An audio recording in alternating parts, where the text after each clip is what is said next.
আসসালামু আলাইকুম, কি অবস্থা তোমাদের? সবাই কেমন আছো? আশা করি সবাই ভালো আছো, সুস্থ আছো। সো জলদি যুক্ত হয়ে যাও আমাদের আজকের অর্থনীতি চিত্র বিশ্লেষণ ক্লাসে। অর্থাৎ এই ক্লাসে আমরা অর্থনীতি প্রথম পত্রে যতগুলো চিত্র আছে সেই চিত্রগুলো আমরা বুঝে বুঝে পড়বো, ঠিক আছে? আজকে আমরা ক্লাসে কোনো স্লাইড নাই, কোনো পিডিএফ নাই, কোনো কিচ্ছু নাই, জাস্ট আমরা লিখে লিখে আমরা চিত্রগুলো বোঝার চেষ্টা করব।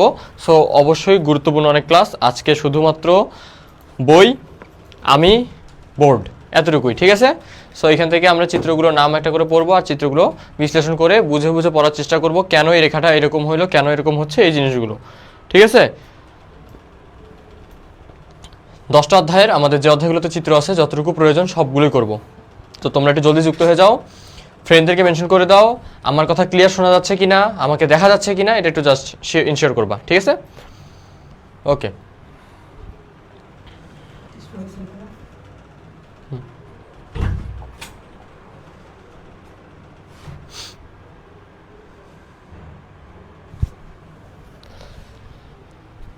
ফার্স্ট মেনশন করে দাও, সবাই যুক্ত হয়ে যাও।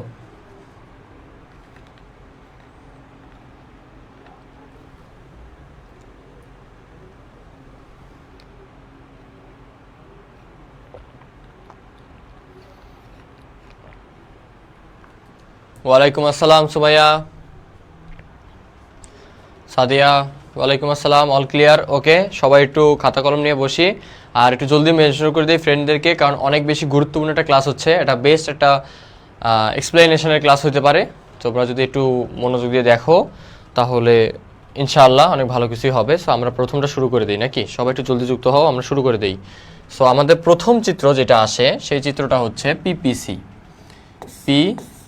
PPC, production possibility curve, production possibility curve, তাই তো? সো প্রোডাকশন পসিবিলিটি কার্ভটা দেখো কীরকম হয়ে থাকে, চিত্রটা এরকম হয়ে থাকে। তোমরা চিত্র আঁকার সময় আগে এইভাবে আঁক দিবা, ঠিক আছে? এরকম একটা উত্তল একটা রেখা অঙ্কন করবা, বোঝা গেছে? এরকম একটা উত্তল রেখা অঙ্কন করবা, এরপরে বাদ বাকি হিসাব। কারণ আমাদের পিপিসি কার্ভটা এমনই হয়ে থাকে, ভাই আমি যে কথাগুলো বলবো সুন্দর মতো একটু জাস্ট নোট করে রাখো, অথবা ক্লাসটা পরে আবার রিপিট দেখে নিবা, ওকে? আচ্ছা, সো দেখো আমার এই রেখাটা এরকম হওয়ার কারণ কি? এটা খুবই সহজ একটা চিত্র, অনেকেই বোঝো, আবার অনেকে হয়তো নাও বুঝতে পারো, যাদের সমস্যা আছে তাদের ক্লিয়ার হয়ে যাবে। সো এইখানে দুইটা দিক বুঝাইছে, দেখো একটা হচ্ছে ওয়াই অক্ষ, একটা হচ্ছে এক্স অক্ষ। সো এই দুইটা অক্ষ দুইটা দ্রব্যকে নির্দেশ করে, ঠিক আছে? উৎপাদন সম্ভাবনা রেখা দুইটা দ্রব্যকে নির্দেশ করতেছে, এক্স অক্ষ বরাবর এক্স দ্রব্য, ওয়াই অক্ষ বরাবর ওয়াই দ্রব্য, মানে যে কোনো একটা নাম হইতে পারে। আর ভাইয়া দুইটা দ্রব্য কেন? দুইটা দ্রব্য হওয়ার কারণ হচ্ছে আমার কাছে সীমিত সম্পদ আছে, আমার চাহিদার উপর নির্ভর করে আমি কতটুকু উৎপাদন করতে পারবো এটা আমাকে নির্ধারণ করতে হবে। আবার কি করতে হবে? বেস্ট আউটপুট দিতে হবে, অর্থাৎ আমার সর্বোচ্চ উৎপাদন নিশ্চিত করতে হবে। সর্বোচ্চ উৎপাদন নিশ্চিত করতে গেলে আমাকে এই পিপিসি কার্ভের মানে প্রয়োজনীয়তা আমাদের অনেক বেশি পিপিসি কার্ভের, ঠিক আছে? ভাইয়া আমাদের চিত্র আঁকানোর সুযোগ দিন। ভাইয়া সুযোগ দিব অবশ্যই। হ্যাঁ হিমালয়, ওয়ালাইকুম আসসালাম, আছি, ভালো আছি ভাইয়া। আচ্ছা, তো চিত্র দেখো একটু ভালোভাবে ভাইয়া, আসলে কিন্তু অনেক গুরুত্বপূর্ণ, বারবার বলতেছি, সবাই একটু ফ্রেন্ডদেরকে মেনশন করে দাও। এই ক্লাসটা কেউ মানে অবহেলা করিও না, কারণ আমাদের সমস্যাগুলো চিত্র রিলেটেডই হয়ে থাকে বেশি। আচ্ছা, সো আমার কোনটা কতটুকু উৎপাদন করতে হবে এই জিনিসটা আমাকে বুঝতে হবে, ঠিক আছে? আচ্ছা, তাহলে ধরে নাও ওয়াই দ্রব্য, ওয়াই অক্ষ বরাবর যে দ্রব্যটা আছে সেটা হচ্ছে গম, আর এক্স দ্রব্য বরাবর যেটা আছে সেটা হচ্ছে আলু। সো তুমি একজন চাষি, তুমি কতটুকু উৎপাদন করবা এটা তোমাকে নির্ভর করতে হবে। হ্যাঁ, তোমার উৎপাদনটা অবশ্যই এই রেখা বরাবর হইতে হবে, এই রেখার উপরে হইতে হবে, কারণ এই রেখার উপরে উৎপাদন হওয়া মানে সর্বোচ্চ উৎপাদন নিশ্চিত হচ্ছে, ঠিক আছে? সো এই রেখাটা কি হবে? এটা মার্কিং করে নাও, সর্বোচ্চ উৎপাদন। এর বেশি উৎপাদন করা তোমার পক্ষে সম্ভব না, ঠিক আছে? তোমার কাছে যে সম্পদ আছে সেই সম্পদ দিয়ে তুমি চাইলে এর বেশি উৎপাদন করতে পারবা না, এর বেশি উৎপাদন করতে পারবা না, ঠিক আছে? আচ্ছা, সো সর্বোচ্চ উৎপাদন নিশ্চিত করা যায়। এখন আমার কথা, আমি কতটুকু উৎপাদন করতে চাই, এটা আমার চাহিদার উপর নির্ভর করতেছে। এখন দেখা যাচ্ছে বাজারে আলুর দাম বেশি, তুমি তাহলে কি করবা? আলুটা বেশি বেশি উৎপাদন করবা। এখন দেখা যাচ্ছে বাজারে গমের দাম বেশি, তো গমটা তুমি বেশি বেশি উৎপাদন করবা। অর্থাৎ তোমার চাহিদার উপর নির্ভর করতেছে তুমি কোন দ্রব্যটা কতটুকু উৎপাদন করতে চাও। ঠিক আছে?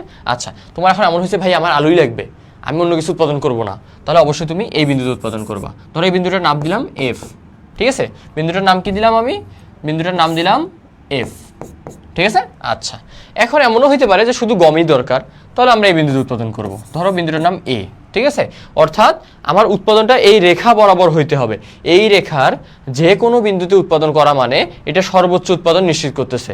এই দেখো এই রেখাটা যে কোনো বিন্দুতে, অর্থাৎ শুধু এই বিন্দুতে বিষয়টা এরকম না, কিন্তু আবার গাধামি করিও না, এই রেখার যে কোনো বিন্দুর কথা বলছি।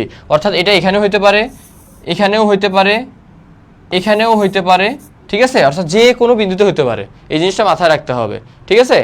আচ্ছা, তারপরে এখন ধরো বলছে ভাই আমার দুইটাই লাগবে, যদি এক্স একটু বেশি লাগবে তো আলুর পরিমাণ বেশি রাখবো। ধরো আমি এই বিন্দুতে আলু উৎপাদন করব, তাহলে কি হচ্ছে আমি আলু উৎপাদন করতেছি এতখানি, এই পুরো অংশটা আমি আলু উৎপাদন করতেছি, এইখান থেকে এই অংশ পুরোটা আমি কি করতেছি আলু উৎপাদন করতেছি। ঠিক আছে? আলু উৎপাদন করতেছি, আর এতটুকু আমি কি উৎপাদন করতেছি? গম উৎপাদন করতেছি। এটা আবার উল্টোটাও হতে পারে যে আমি গম বেশি লাগবে আমার, সো আমি এখানে উৎপাদন করতে পারি, তাহলে আমার গম এতখানি উৎপাদন হবে, আলু উৎপাদন হবে এতখানি। ঠিক আছে? কথা বোঝা গেছে? কথা বোঝা গেছে? অর্থাৎ কতটুকু উৎপাদন করতেছে এটার উপর নির্ভর করতেছে। এন্ড এমন হতে পারে ব্যালেন্স দরকার, মানে দুইটাই আমার সম পরিমাণে দরকার অথবা কিছুটা কাছাকাছি দরকার। ঠিক আছে? সো এই জিনিসটাই হচ্ছে কি তোমার হচ্ছে মানে কতটুকু উৎপাদন করলে, কোন বিন্দুতে উৎপাদন করলে সর্বোচ্চ উৎপাদন নিশ্চিত হবে সেটা নির্দেশ করতেছে। কথা বোঝা গেছে? এখন ভাই এখানে আরো কয়েকটা পয়েন্ট আছে, সেগুলো আমাদের মাথায় রাখতে হবে। এই রেখার যে কোনো বিন্দুতে উৎপাদন করলে সেটা সর্বোচ্চ উৎপাদন নিশ্চিত করে, এটা আমরা বুঝলাম। ভাইয়া আমি কি এখানে উৎপাদন করতে পারবো না? পারবো না? শোনো, সব কিছুর একটা লিমিট থাকে, একটা ব্যারিয়ার থাকে। ঠিক আছে? তোমার কাছে আছে 50,000 টাকা, তুমি 1 লক্ষ টাকা সমান উৎপাদন করতে কখনোই পারবা না, কখনোই পসিবল না। অর্থনীতি তোমাকে 50,000 টাকা দিয়ে সর্বোচ্চ উৎপাদন কিভাবে নিশ্চিত করতে হয় এটা নির্দেশ করবে, এটা বুঝাই দিবে, কিন্তু 50,000 টাকা দিয়ে 1 লক্ষ টাকার উৎপাদন কিভাবে করে এটা তোমাকে দেখাবে না। বোঝা গেছে? তাহলে কি হচ্ছে তুমি এখানে আসতে পারবে না, কারণ এখানে আসতে গেলে তোমাকে কি করতে হবে? তোমাকে এর উৎপাদনও বেশি করতে হবে, বির উৎপাদনও বেশি করতে হবে, যেটা আমাদের পক্ষে পসিবল না। তার মানে এটা হচ্ছে অর্জন যোগ্য অঞ্চল। ঠিক আছে? আর এর ভিতরে যে কোনো বিন্দু উৎপাদন করা, মানে এই বিন্দু ধরো জি অথবা এই বিন্দু, মানে এটার ভিতরে এই রেখার ভিতরে যে কোনো বিন্দুতে, এর ভিতরে যে কোনো বিন্দুতে উৎপাদন করা মানে সেটা তোমাকে নির্দেশ করবে তোমার অদক্ষতার পরিচয় দিবে। অদক্ষতা কি নির্দেশ করবে? অদক্ষতা ও বেকারত্ব। তুমি সম্পদের সর্বোচ্চ ব্যবহার নিশ্চিত না করতে পারলে তুমি কি করবা না? লোকজনকে ইউটিলাইজ করতে পারবে না বেশি, তোমার বেকারত্ব থেকে যাবে। ঠিক আছে? আচ্ছা, তাহলে কি এটা ক্লিয়ার হয়েছে? আমার এই চিত্র সম্পর্কে যতটুকু জানা প্রয়োজন ছিল সব হয়ে গেছে। এইটা হচ্ছে একটা কম্বিনেশন দেওয়া থাকে সূচি আকারে, যে যখন আমি এক্স দ্রব্য উৎপাদন করব, এক্স যখন আমি 100 উৎপাদন করব, ওয়াই 0 করব, এক্স যখন 40 করব, ওয়াই তখন 50 করব, বিষয়টা এরকম হতে পারে। আবার এক্স যখন হচ্ছে 20 করব, ওয়াই তখন হচ্ছে 70 করব, অথবা এক্স যখন উৎপাদন করবোই না, ওয়াই তখন আমি 80 একক উৎপাদন করব। এরকম একটা কম্বিনেশন দেওয়া থাকবে, আর কিছুই না। ঠিক আছে? এটা জাস্ট একটা কম্বিনেশন দেওয়া থাকবে, আর কিছুই না। তো তোমাদের এই চিত্রটা কি হয়েছে কিনা একটু কমেন্ট করো তো। চিত্র আঁকো, একটু কমেন্ট করো ভাইয়া। ফোনটা যারা সামনে রাখছো একটু কমেন্ট করে নাও, কমেন্ট করো যে হয়েছে ভাইয়া। একটু কমেন্ট করো চিত্রটা কি হয়েছে তোমাদের, মানে ক্লিয়ার হয়েছে কিনা এটা একটু বলো।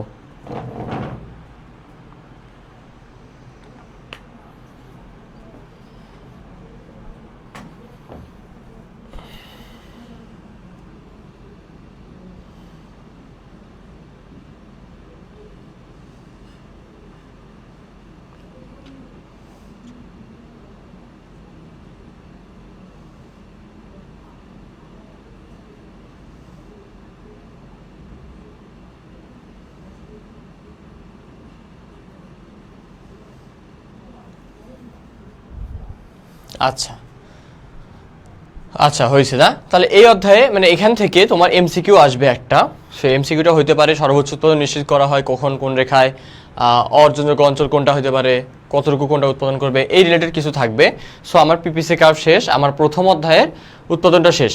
প্রশ্ন কেমন করে আসবে আতিক বাবু? প্রশ্ন আসবে তোমার এরকম একটা সূচি দেওয়া থাকবে। সো আমরা সৃজনশীল দেখাই দিছি। আর বিষয়টা হচ্ছে যদি বলে উৎপাদন সম্ভাবনা রেখা অঙ্কন করো, তাহলে কি শুধু অঙ্কনই করব? না, অঙ্কন করার পরে নিচে 2-1 লাইন লিখে দিবা যে উপরোক্ত চিত্রতে অথবা উক্ত চিত্রতে ওয়াই অক্ষ বরাবর যে দ্রব্য আছে সেই দ্রব্য, এক্স অক্ষ বরাবর যে দ্রব্য থাকবে সেই দ্রব্য নির্দেশ করা হচ্ছে। আর এই যে পিপিসি কার্ভ যেটা আছে এটা হচ্ছে সর্বোচ্চ উৎপাদন, মানে এটা হচ্ছে পিপিসি কার্ভ। পিপিসি কার্ভ কি নির্দেশ করতেছে? সর্বোচ্চ উৎপাদন নিশ্চিত করতেছে। এখানে আমাদের যদি আমি উৎপাদন শুধুমাত্র উৎপাদন করতে চাই গম, তাহলে আমি এ বিন্দুতে উৎপাদন করব, অথবা আমি যদি শুধুমাত্র আলু উৎপাদন করতে চাই তাহলে আমি উৎপাদন করব এফ বিন্দুতে। এছাড়াও তোমার হচ্ছে বিভিন্ন কম্বিনেশন দেওয়া আছে, তাহলে বি, সি, ডি, ই এরকম থাকবে। এই বিন্দুগুলো হচ্ছে দুইটার কম্বিনেশনে সর্বোচ্চ উৎপাদন নিশ্চিত করা নির্দেশ করতেছে, সর্বোচ্চ উৎপাদন নির্দেশ করতেছে, এই টাইপের কিছু বলবে।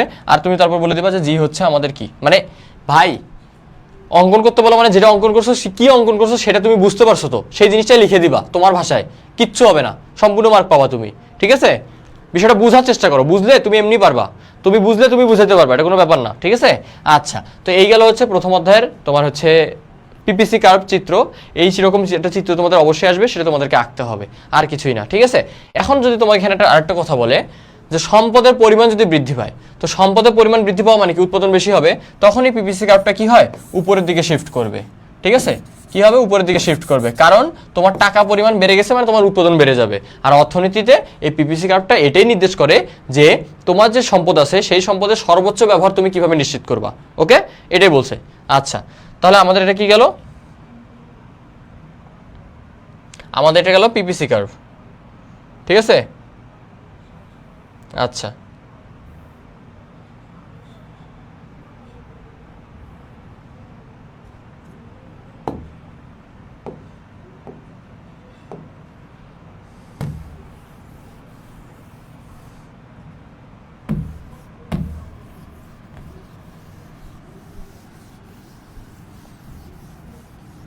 ওকে,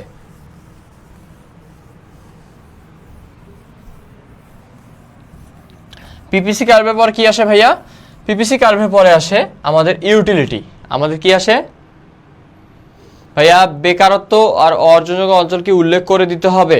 উল্লেখ করে দিবা, অবশ্যই দিবা, কেন দিবা না? বেকারত্ব অর্জনযোগ্য অঞ্চল যদি প্রশ্নে বলে তাহলে দিবা, না দিলেও যে সমস্যা আছে বিষয়টা এরকম না, বাট দেওয়াটা মানে কি যে হ্যাঁ আমি ভাই আমি জানি স্যার, আমি জানি এটা যে এরকম হয়ে থাকে, সো দিলে কোনো সমস্যা নেই, দিলে ক্ষতি নাই, না দিলে লাভ নাই, বিষয়টা এরকম।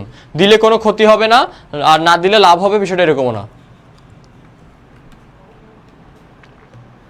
ওকে, তাহলে এখন আমরা যেটা দেখব আমাদের দ্বিতীয় অধ্যায়ে যে চিত্রটা আছে সেটা হচ্ছে টোটাল ইউটিলিটি আর মার্জিনাল ইউটিলিটি, অর্থাৎ ইউটিলিটি রিলেটেড একটা চিত্র। সো এটার জন্য প্রথমে আমরা একটাকে সূচি অঙ্কন করে নেই। ভাই এখন সূচি কিভাবে হচ্ছে এটা আমি তোমাকে বলতে পারতেছি না, কারণ চিত্র রিলেটেড অধ্যায়, এখানে আমি তোমাকে আবার সবগুলো জিনিস পড়াতে গেলে অনেক বেশি সময় লাগবে। ঠিক আছে, উত্তর করার সময় কি সূচি আঁকতে হবে? অবশ্যই। একটা জিনিস মাথায় রাখবা, একটা জিনিস মাথায় রাখবা, এই যে আজকে বলে দিচ্ছি, এই জিনিসটা যেন আর কখনো ভুল না হয়, এইচএসসি পরীক্ষা দেওয়ার পরেও যেন ভুল না হয়, সেটা হচ্ছে সমীকরণ দেওয়া থাকলে, সমীকরণ যদি দেওয়া না থাকে তোমাকে সমীকরণ রেডি করে নিতে হবে। ঠিক আছে, সমীকরণ বানায় নিতে হবে। সমীকরণ থেকে তুমি সূচিতে যাবা, সমীকরণ থেকে তুমি কোথায় যাবা? সূচিতে যাবা, সূচি থেকে তুমি চিত্র অঙ্কন করবা, এটা যেন মাথায় থাকে, এই স্টেপটা যেন ভুল না হয়। সমীকরণের পরে সূচি, সূচির পরে চিত্র, এই তিনটা স্টেপ তোমাকে ফলো করতে হবে। সমীকরণ দেওয়া থাকলে আলহামদুলিল্লাহ, না দেওয়া থাকলে রেডি করে নিব, সূচি না দেওয়া থাকলে সূচি বানায় নিব, সূচি দেওয়া থাকে না সচরাচর। আর চিত্র কি হবে? চিত্র তোমার তৃতীয়তে, মানে সবার শেষে তুমি চিত্র অঙ্কন করবা, এই জিনিসটা যেন মাথায় থাকে। ওকে, তাহলে এখন আমরা যেটা করব সেটা হচ্ছে আমাদের টোটাল ইউটিলিটি, মার্জিনাল ইউটিলিটি একসাথে অঙ্কন করে দেখাবো কিভাবে অঙ্কন হয়, অর্থাৎ মোট উপযোগ রেখা, প্রান্তিক উপযোগ রেখা। ওকে, সো এটার জন্য আমার আগে একটা চিত্র সূচি লাগবে, এই যে সূচি যে তোমরা একটু বললাম সূচিটা লাগবে। সো সূচিটা আমি ইংরেজিতে লিখতেছি শর্ট করে, বাট তোমরা একটু সুন্দর করে লেখার চেষ্টা করবা ভাইয়া। ঠিক আছে, ওকে। তোমার কোয়ান্টিটি মানে কতটুকু পরিমাণ ভোগ করতেছো এটার উপর নির্ভর করতেছে। টোটাল ইউটিলিটি, মার্জিনাল ইউটিলিটি, ঠিক আছে, এগুলো বের করার সূত্র তোমরা জানো, সো এটা নিয়ে আমাদের কোনো সমস্যা নাই। ওকে, সো ধরো তুমি যখন 1 একক ভোগ করতেছিলা তোমার ইউটিলিটিটা অনেক বেশি ছিল, মানে খুব ভালো লাগতেছিল, তাহলে কি হবে? ধরো তুমি 20 ইউটিল পাইছো, ওইটা থেকে 20 ইউটিলিটি পাইছো টোটাল, তো দুইটা প্রথমটা ক্ষেত্রে দুইটাই সমান থাকে। ঠিক আছে, এরপরে দ্বিতীয়টা যখন ভোগ করছো তুমি দুইটা মিলে তোমার ইউটিলিটি হয়ে গেছে 36। ঠিক আছে, 3টে যখন ভোগ করছো তখন তোমার ইউটিলিটি হয়ে গেছে, ধরে নিলাম আমরা ইউটিলিটি কত হয়েছে 20 36, আমরা ধরে নিলাম 42 সামথিং হয়ে গেছে।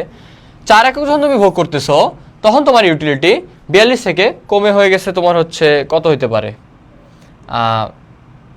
আচ্ছা মানে আমি জাস্ট তোমাকে দিয়ে দিই, তাহলে আমি তোমাকে পরে বুঝাতে পারবো।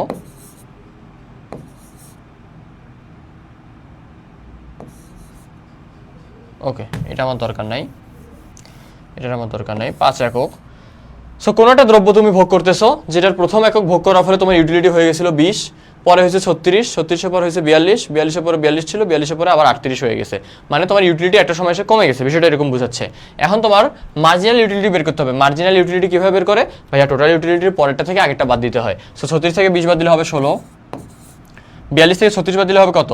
এখানে 42, এখানে হচ্ছে 4, তুই 6, এখান থেকে 42 থেকে 42 বাদ দিলে হবে 0, 38 থেকে 42 বাদ দিলে হবে -4। ওকে, এটাই তো আসবে তাই না? এখন এই জিনিসটা তোমাকে বের করে নিতে হবে, অবশ্যই তোমাকে সূচিতে বলে দেওয়া থাকবে না, এইভাবে সূচি করে নিতে হবে। সূচি করে নেওয়ার পরে তুমি কি করবা ভাইয়া? এটা এখন চিত্র অঙ্কন করবো। ভাইয়া চিত্রটা কিভাবে অঙ্কন করব? আমার এই রকম একটা দাগ দিব আমরা, আচ্ছা এটা আমাদের কোনো প্রয়োজন নাই, আমরা একটু বড়ই করব দরকার হলে। সো দেখো, ওকে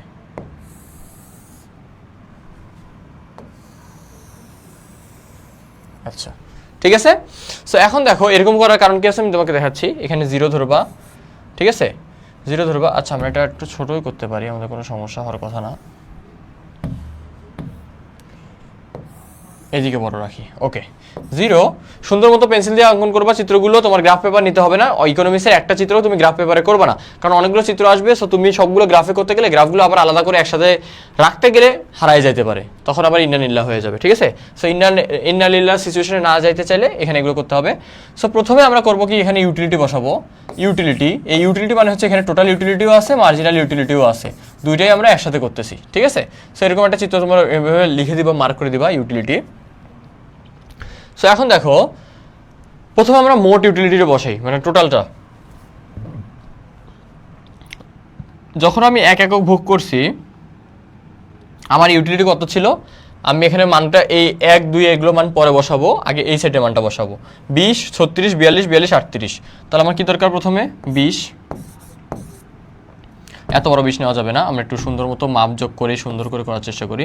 ধরো 20টা হচ্ছে এখানে, তাহলে 20 এখানে হইলে আমাদের এখানে হওয়ার কথা 40, এখানে 40 হওয়ার কথা, বাট আমার কি 40 দরকার আছে? আমার 40 দরকার নাই, আমার 36 দরকার আছে, 42 দরকার আছে, 38 দরকার আছে।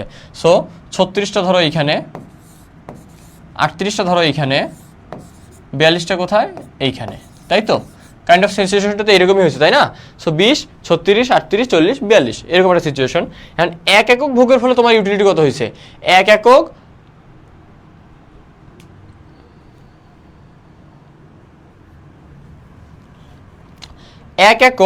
ভোগের ফলে তোমার ইউটিলিটি হয়েছে, এই বরাবর সমুদ্রের মতো এখানে মার্ক করে দিবা 20, ঠিক আছে। আগে পয়েন্টগুলো মার্ক করবা, বাট পয়েন্টটা মার্ক না করলে আমি তোমাকে একটা সুন্দর টেকনিক শিখিয়ে দিতে পারি, সেটা আমি পরে দিব, ঠিক আছে। সো আগে এভাবে মার্ক করে করে বসাই আমরা। একের পরে তোমার 2 এককে কত হয়েছে? 36। 2 একক কত হয়েছে? ধরো আমার 2 একক যদি এখানে হয়, একটু সমানভাবে মার্কগুলো দেওয়ার চেষ্টা করবা, মাপগুলো, তাহলে তোমার সুন্দর দেখা যাবে। সো এটা যদি 20 হয়, 2 এর ক্ষেত্রে কত হয়েছে? 36, তাই না? সো 2 একক ধরো 36টা কোথায় হয়েছে? এইখানে হয়েছে। তৃতীয় এককে কি হয়েছে? 42, চতুর্থ এককে 42। সো তৃতীয় এককে 42 এইখানে, চতুর্থ এককেও 42 এইখানে, পঞ্চম এককে হয়ে গেছে 38, এই বরাবর এসে ধরে নাও এইখানে 38, ঠিক আছে। আচ্ছা, সো এখন এই রেখাগুলো তুমি একসাথে যোগ করে দাও। রেখাটা যদি তুমি যোগ করো তাহলে কীরকম আসে?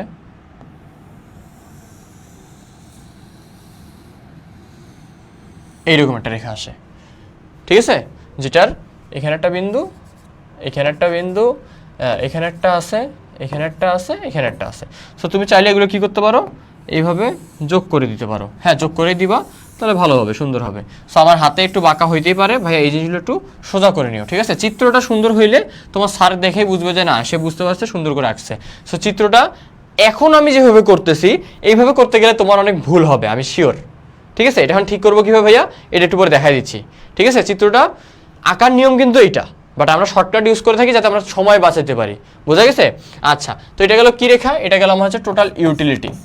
ঠিক আছে, সো এটা তুমি এখন চাইলে এখান থেকেও তুলে দিতে পারো, বাট এখানে আমার জিরোর দরকার নাই। আমি যেহেতু ভোগ করছি এখান থেকে, রেখাটা আমি এখানেও রাখতে পারি অথবা এখান থেকেও তুলে দিতে পারি, সেম কথা। তাহলে এই যে 20, এই যে 36, এই যে 42, দুই জায়গায় 42 আসছে, এরপরেরটা হয়ে গেছে আমার 38, এই যে 38। ঠিক আছে, এটা কি হয়েছে? 38। ওকে, ঠিক আছে। আচ্ছা, এটা কি হয়েছে? 38 হয়ে গেছে। তাহলে এই হচ্ছে আমার টোটাল ইউটিলিটি রেখা। ভাই আমার এটা কাভার হয়ে গেল। ওকে, এখন আমি দেখবো মার্জিনাল ইউটিলিটি কীভাবে আঁকবো। সো মার্জিনাল ইউটিলিটি বসাই দিব ওই একক বরাবর। তাহলে প্রথম এককে 20, সো শুরুটা এখান থেকেই হবে।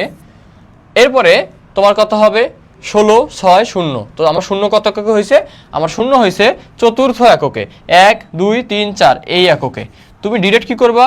এইখান দিয়ে রেখাটা এইভাবে বের করে দিবা। তাহলে এখন যেখানে যেখানে ছেদ করছে সেখানে সেখানে মানগুলো বসায় দাও। 20-এর পরে 16, 16-র পরে কত হয়েছে? 16-র পরে হয়েছে 6, 6-এর পরে হয়েছে 0, 0-এর পরে হয়েছে -4। কত হয়েছে? এই বরাবর -4। ঠিক আছে, সো এই রেখাটা হচ্ছে মার্জিনাল ইউটিলিটি রেখা।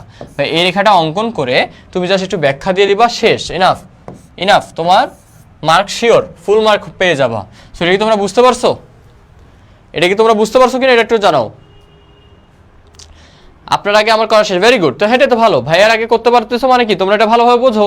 সো এই জিনিসটা তো ভালো, এটা অ্যাপ্রিসিয়েট করার মতো জিনিস। ঠিক আছে, বাট ভাইয়া তাড়াতাড়ি করতে গিয়ে দেখিও ভুল যেন না হয়, কারণ পরীক্ষায় তোমার স্যার দেখবে ঠিক হয়েছে কিনা, সঠিক নাকি ভুল, এই দুটো জিনিস দেখবে। কে কত তাড়াতাড়ি করছে এটা কিন্তু দেখবে না। ঠিক আছে, এই জিনিসটা মাথায় রাখতে হবে।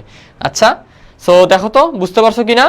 আমি এখানে কিছু প্রশ্ন জিজ্ঞাসা করব, যে প্রশ্নগুলো আসে সেগুলো জিজ্ঞাসা করব।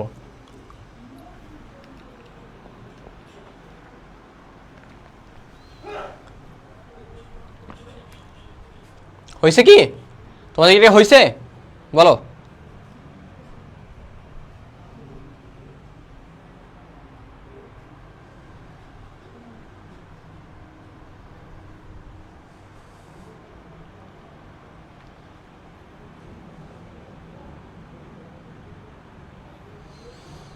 ওকে, সো এই চিত্রটা যেটা বোঝাচ্ছে, তোমরা কি করবে আমি তোমাদের শর্টকাট টেকনিক একটু শিখাই দেই।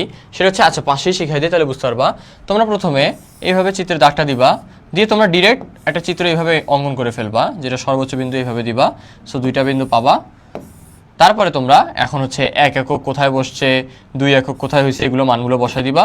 এরপরে তোমরা 20, 36, 42 নাকি 38 যাই আসে সব এইভাবে বসাই দিবা। এটা তোমাদের জন্য ইজি হবে। তাহলে কি হবে? এই যে রেখাটা অঙ্কন করতেছো, এই যে শেপটা দিচ্ছ, এই যেটা শেপ হচ্ছে রেখার, এই রেখার শেপটা এমনই হবে। সো এই রেখার শেপটা কি হবে তোমার? সঠিক থাকবে। আর তুমি এখন এইভাবে একটা বসাতে বসাতে অনেক সময় দেখবা কি একটা এদিকে চলে আসছে, রেখাটা এমন হয়ে গেছে। সো এই জিনিসটা করা যাবে না, এই জিনিসটা করা যাবে না। আচ্ছা, এটা ছিল শর্টকাট টেকনিক বলতে চাচ্ছিলাম, আর কিছুই না। আচ্ছা, এখন আমরা যদি এখানে আসি, আমরা চিত্র দ্বারা কি বুঝাচ্ছি, এক কথা সামারি টাইপের কিছু যদি আমরা বলে থাকি সেটা কি হবে। তো এখন দেখো, এটা একটা ইউটিলিটির চিত্র। এই ইউটিলিটি চিত্রটা তোমাকে দেখাচ্ছে টোটাল ইউটিলিটি আর মার্জিনাল ইউটিলিটি, অর্থাৎ মোট উপযোগ আর প্রান্তিক উপযোগের সমন্বয়ে তৈরি। সো মোট উপযোগ কি হয়? মোট উপযোগটা বৃদ্ধি পায়। আমি যে কথাগুলো লিখবো অনেক ইম্পর্টেন্ট কথা, এগুলো মাথায় রাখতে হবে। ক্রমহ্রাসমান হারে, ক্রমহ্রাসমান, ক্রমহ্রাসমান হারে বৃদ্ধি পায়, ক্রমহ্রাসমান হারে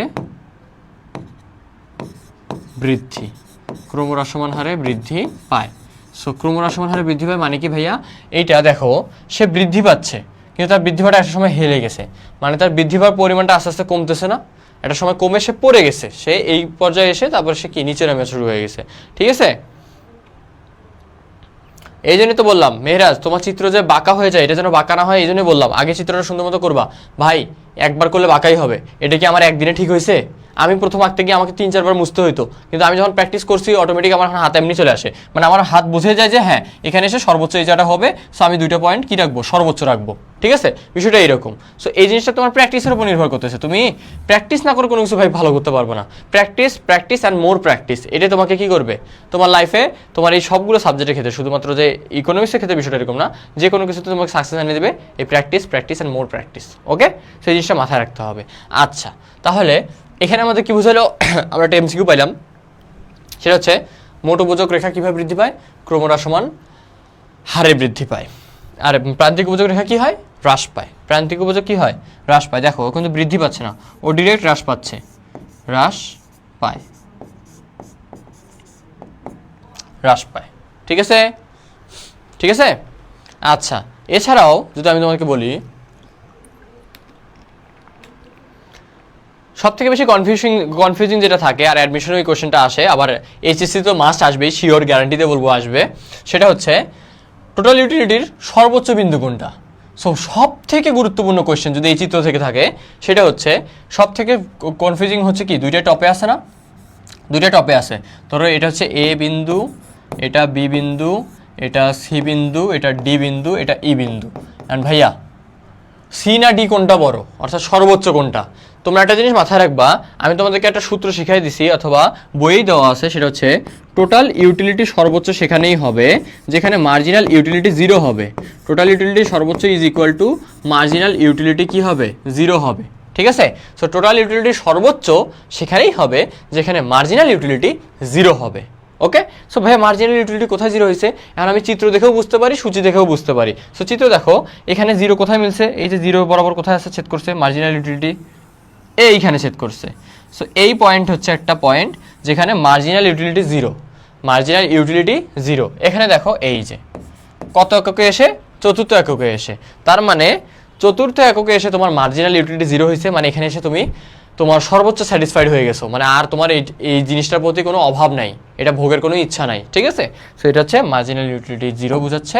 এখান থেকে তোমার এই বরাবর যে একক, চতুর্থ এককে টোটাল ইউটিলিটি যেখানে ছেদ করছে, এই একক বরাবর টোটাল ইউটিলিটিকে যেখানে ছেদ করছে সেটা হচ্ছে সর্বোচ্চ, তাহলে এখানে ছেদ করছে ডিকে, দুইটাই কিন্তু 42কে নির্দেশ করতেছে।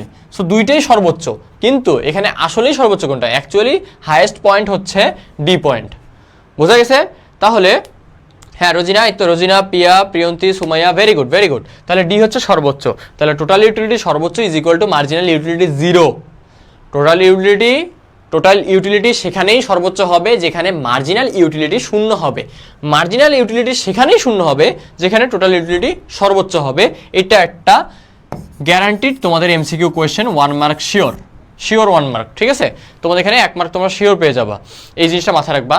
এছাড়াও যে জিনিসটা আমরা পড়বো সেটা হচ্ছে টোটাল ইউটিলিটি ক্রমহ্রাসমান হারে যখন বৃদ্ধি পাচ্ছে, এই পয়েন্ট পর্যন্ত সে বৃদ্ধি পাইছে, সো এই পর্যন্ত আমাদের মার্জিনাল ইউটিলিটি হ্রাস পেয়েছে, মার্জিনাল ইউটিলিটি হ্রাসই পাবে। কিন্তু এরপর যা বলছে, টোটাল ইউটিলিটি সর্বোচ্চ যখন হয় তখন মার্জিনাল ইউটিলিটি 0 হয়। এরপরে টোটাল ইউটিলিটি যখন কমতে থাকে, একটা পয়েন্টে এসে টোটাল ইউটিলিটি কমতে শুরু করে, তখন মার্জিনাল ইউটিলিটি কি হয়ে যায়, ঋণাত্মক হয়ে যায়।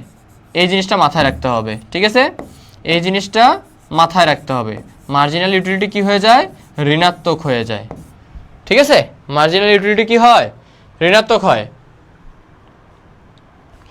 বর্ণলতা, একটু আগেই বললাম তুমি কোনো চিত্রই গ্রাফে করবা না, একটা চিত্রও গ্রাফে করবা না, একটা চিত্র গ্রাফে করবা না, গ্রাফে করব না, সব চিত্র আমরা খাতায় করব, খাতায়, খাতায় সব চিত্র আমরা খাতায় করব।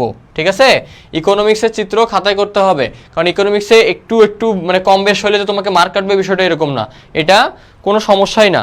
এই জিনিসগুলো মাথায় রাখতে হবে। ক্লাসে কখন আসছো তোমরা, ক্লাসটা কি সময় মতো করা উচিত না? এমনি করলে কিভাবে হবে?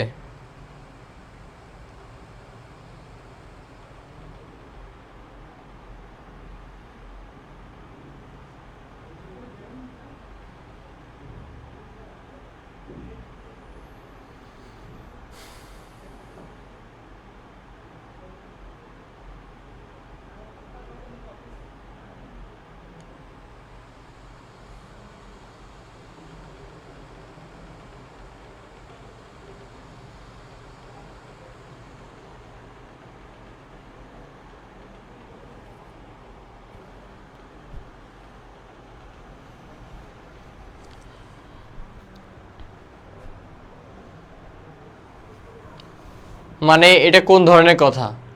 সাদিয়া বলতেছে ভাইয়া যদি গ্রাফে না করতে, যদি খাতা না নেয় তখন? ভাই আমরা কি পরীক্ষা দিয়েছি নাই?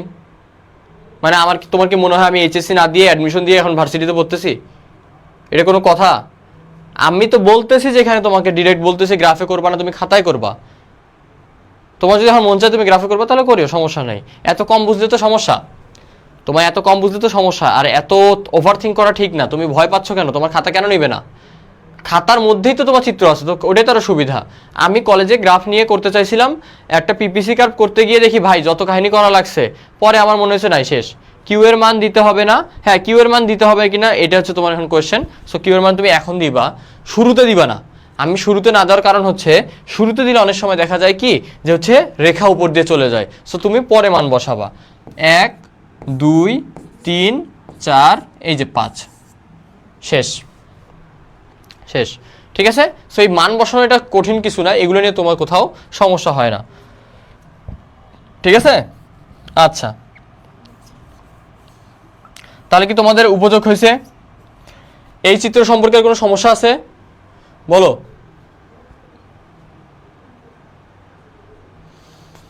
তুমি যেই কলেজে যাও না কেন ভাইয়া, তুমি যেই কলেজে যাও না কেন, তোমার করার কিছু নাই এখানে, করা বলে কিছু নাই। কারণ আমরাও কলেজে পরীক্ষা দিয়ে আসছি, সবাই কলেজে পরীক্ষা দিয়ে আসতেছে। সো এটা এমন কোনো কিছু না, এটা খাতায় করার নিয়ম, এটা গ্রাফে করার নিয়ম না। তোমার চিত্র যদি 6-7টা থাকে, তুমি 6-7টা গ্রাফ নিবা, ওইগুলোকে পিন আপ করবা, ওইগুলো যে ঠিক থাকবে কিনা এটা কোনো গ্যারান্টি আছে? এর থেকে খাতায় তুমি সৃজনশীল লিখতেছো, সৃজনশীলের পরে তোমার চিত্র আঁকছো, তারপরে তুমি কি দিছো? ব্যাখ্যা দিছো। এটা হচ্ছে নিয়ম, বোঝা গেছে? এখানে তোমার এটা কোনো, আমরা কোনো অনিয়মের কিছু করতেছি না যে তোমার হচ্ছে মানে খাতা নিবে না এই টাইপের কিছু।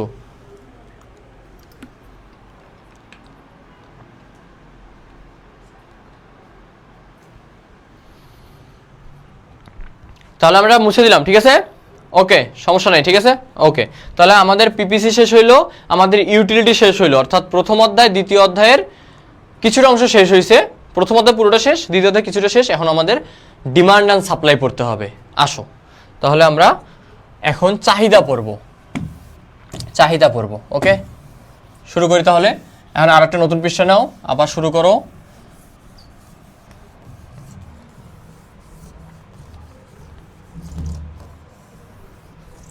আচ্ছা, তাহলে এখন আমরা যেটা পড়বো সেটা কি বললাম? ডিমান্ড অ্যান্ড সাপ্লাই, অর্থাৎ চাহিদা ও যোগান। চাহিদা ও যোগান। ভাইয়া এই অধ্যায়টা খুবই গুরুত্বপূর্ণ। দ্বিতীয় অধ্যায় থেকে তোমাদের 3টা ধরনের, 3 টাইপের, 3 টাইপস অফ সিকিউ চলে আসে, ঠিক আছে? সেই জিনিসটা তোমাদের মাথায় রাখতে হবে। আচ্ছা, তাহলে আমরা কি পড়বো? চাহিদা আর যোগান। সো চাহিদা যোগানের থেকে কিভাবে কোশ্চেন আসে অথবা আমরা চিত্র কিভাবে হয় সেটা আমরা দেখব। চাহিদা ও যোগান, ঠিক আছে? আচ্ছা, সো চাহিদা যোগান যে জিনিসটা দেখাচ্ছে, সেখানে আমাদের এখন দেখতে হবে প্রথমে কি থাকে।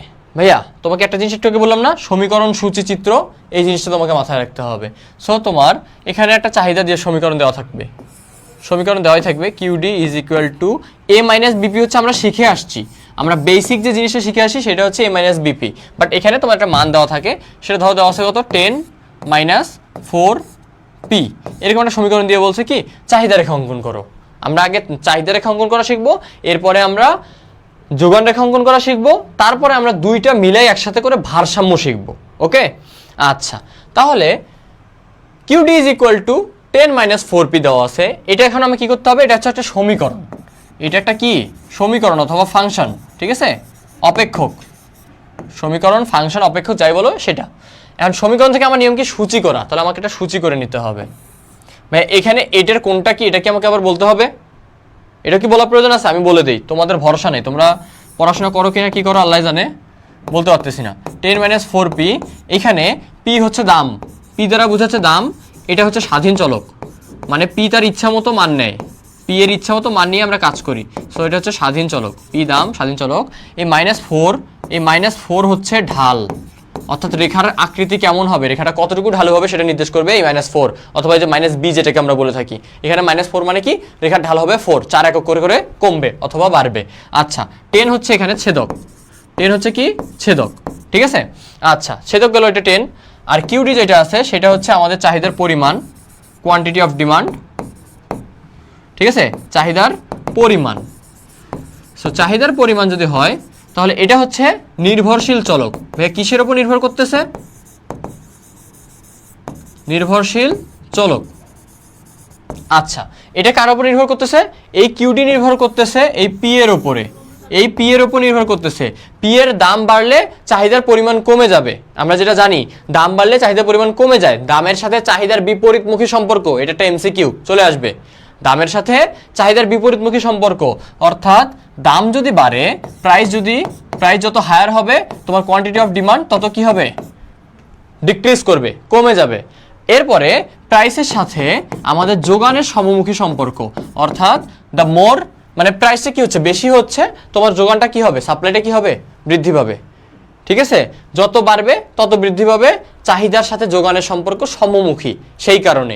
আর চাহিদার সাথে যোগানের সম্পর্ক সমমুখী আমরা দেখলাম, চাহিদার সাথে দামের সাথে চাহিদার সম্পর্ক, দামের সাথে চাহিদার সম্পর্ক কি, বিপরীতমুখী। ঠিক আছে, আচ্ছা, দামের সাথে যোগানের সম্পর্কটা সমমুখী, এটাকে আমরা বলবো সমমুখী। আর দামের সাথে চাহিদার সম্পর্কটা হচ্ছে বিপরীতমুখী।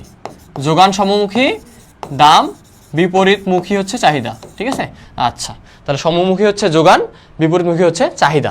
এই জিনিসটা যেন মাথায় থাকে, এগুলো এমসিকিউ। আচ্ছা, এটা চিত্র বাহিয়ে অংশ, তাও আমরা বললাম। তো এখন আমার কথা, আমি যে সূচিটা অঙ্কন করতেছি সেখানে আমার দুইটা জিনিসের উপর নির্ভর করতেছে। সেটা কি, স্বাধীন চলক, অর্থাৎ এই পি এর দামের উপর নির্ভর করতেছে আমার যোগান অথবা চাহিদা কতটুকু হবে। তাহলে এখানে আমার পি প্রথমে বের করব, এরপরে আমরা কোয়ান্টিটি অফ ডিমান্ড বের করব, যেহেতু আমরা চাহিদা বের করতেছি। সো পির দাম যদি আমি এখন ধরি 1 টাকা, পির দাম 1 টাকা হইলে আমার পরিমাণ কত হচ্ছে, 4 এককে 4, 4 এককে 4, 10 বিয়োগ 4 6। 1 টাকা হলে আমার চাহিদার পরিমাণ হচ্ছে 6 একক। আমার দাম যখন 2 টাকা, তখন আমার পরিমাণ কত, 4 দুগুণে 8। তাহলে 8 হইলে কত হবে, আমাদের 4 দুগুণে 8 হচ্ছে 2। ঠিক আছে, 2। এখন যদি আমরা দাম নিই 3 টাকা, তাহলে আমাদের চাহিদা হয়ে যাচ্ছে -2, যেটা আসলে হয় না। চাহিদা ঋণাত্মক হয় না, যোগানো ঋণাত্মক হয় না। সো আমরা দুইটাই ঘরেই বের করবো, আর বের করার দরকার নেই এখানে। অথবা এই জিনিসটা আমরা আরও সুন্দর মতো করতে পারি, যদি আমরা বেশি করে ঘর করতে চাই। এটা তোমাকে এটা দিয়ে দিবে 2p, তখন কি হইতো, 2p হইলে এখানে 2 আসতো, ওই সেম জিনিসই, জাস্ট ঢালটা কি কম। তাহলে এখন কি হবে, p যখন 1 টাকা, তখন চাহিদা পরিমাণ কত হবে, 8। 2 টাকা হইলে 10 বিয়োগ 4 6, কত হবে, 6। এটা 8, এটা 6। এরপরে দাম যখন 3 টাকা, তখন 3 দুগুণে 6, এটা হয়ে যাবে 4। দাম যখন 4 টাকা, আর বেশি নিব না আমরা, 4 টাকা, তখন হচ্ছে কি, চাহিদার পরিমাণ কত হয়ে যাবে, 4 দুগুণে 8, 10 বিয়োগ 8, তাহলে হচ্ছে 2। ঠিক আছে, এখন আমি কি করবো, এটাকে চিত্র অঙ্কন করব, চিত্র আঁকবো।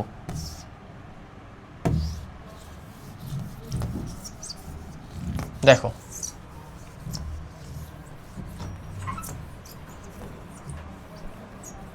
আচ্ছা, আমরা যখন চিত্র দেখি, আমাদের স্বাধীন চলক যেটা ছিল সেটা আমরা এই পাশে রাখবো, অর্থাৎ প্রাইস, আর এখানে থাকবে কোয়ান্টিটি অফ ডিমান্ড। পরিমাণটা তোমরা নিচেই রাখবা। ঠিক আছে, পরিমাণটা তোমরা নিচেই রাখবা।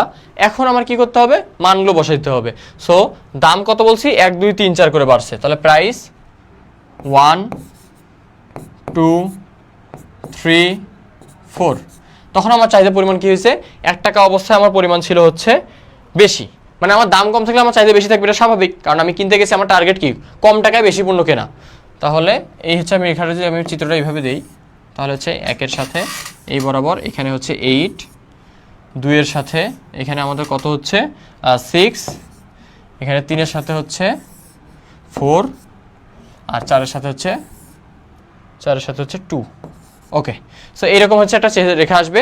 এটা হচ্ছে আমাদের ডিমান্ড রেখা, এটা হচ্ছে কি আমাদের ডিমান্ড রেখা, ডি।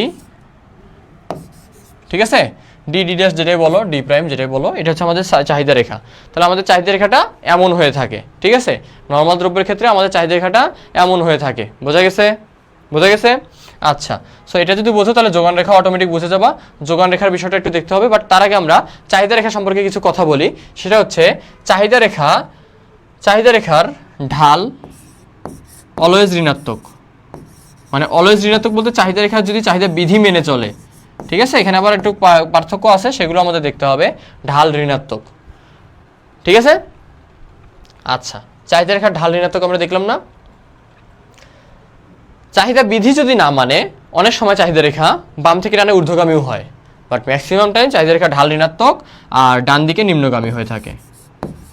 ডান দিকে, এগুলো কিন্তু আমরা এমসিকিউ পড়ে ফেলছি। ঠিক আছে, ডান দিকে নিম্নগামী, এই জিনিসগুলো মাথায় রাখতে হবে, ঠিক আছে।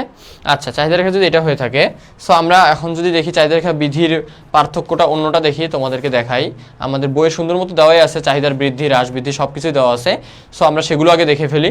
আচ্ছা, চাহিদা রেখা এটা আছে না, এটা হয়েছে, বলো এটা হয়েছে কিনা দেখো। তাহলে আমরা সংকোচন, প্রসারণ, হ্রাস বৃদ্ধি এটা আগে দেখাবো, তারপরে আমরা বিপরীতধর্মীগুলোতে যাব।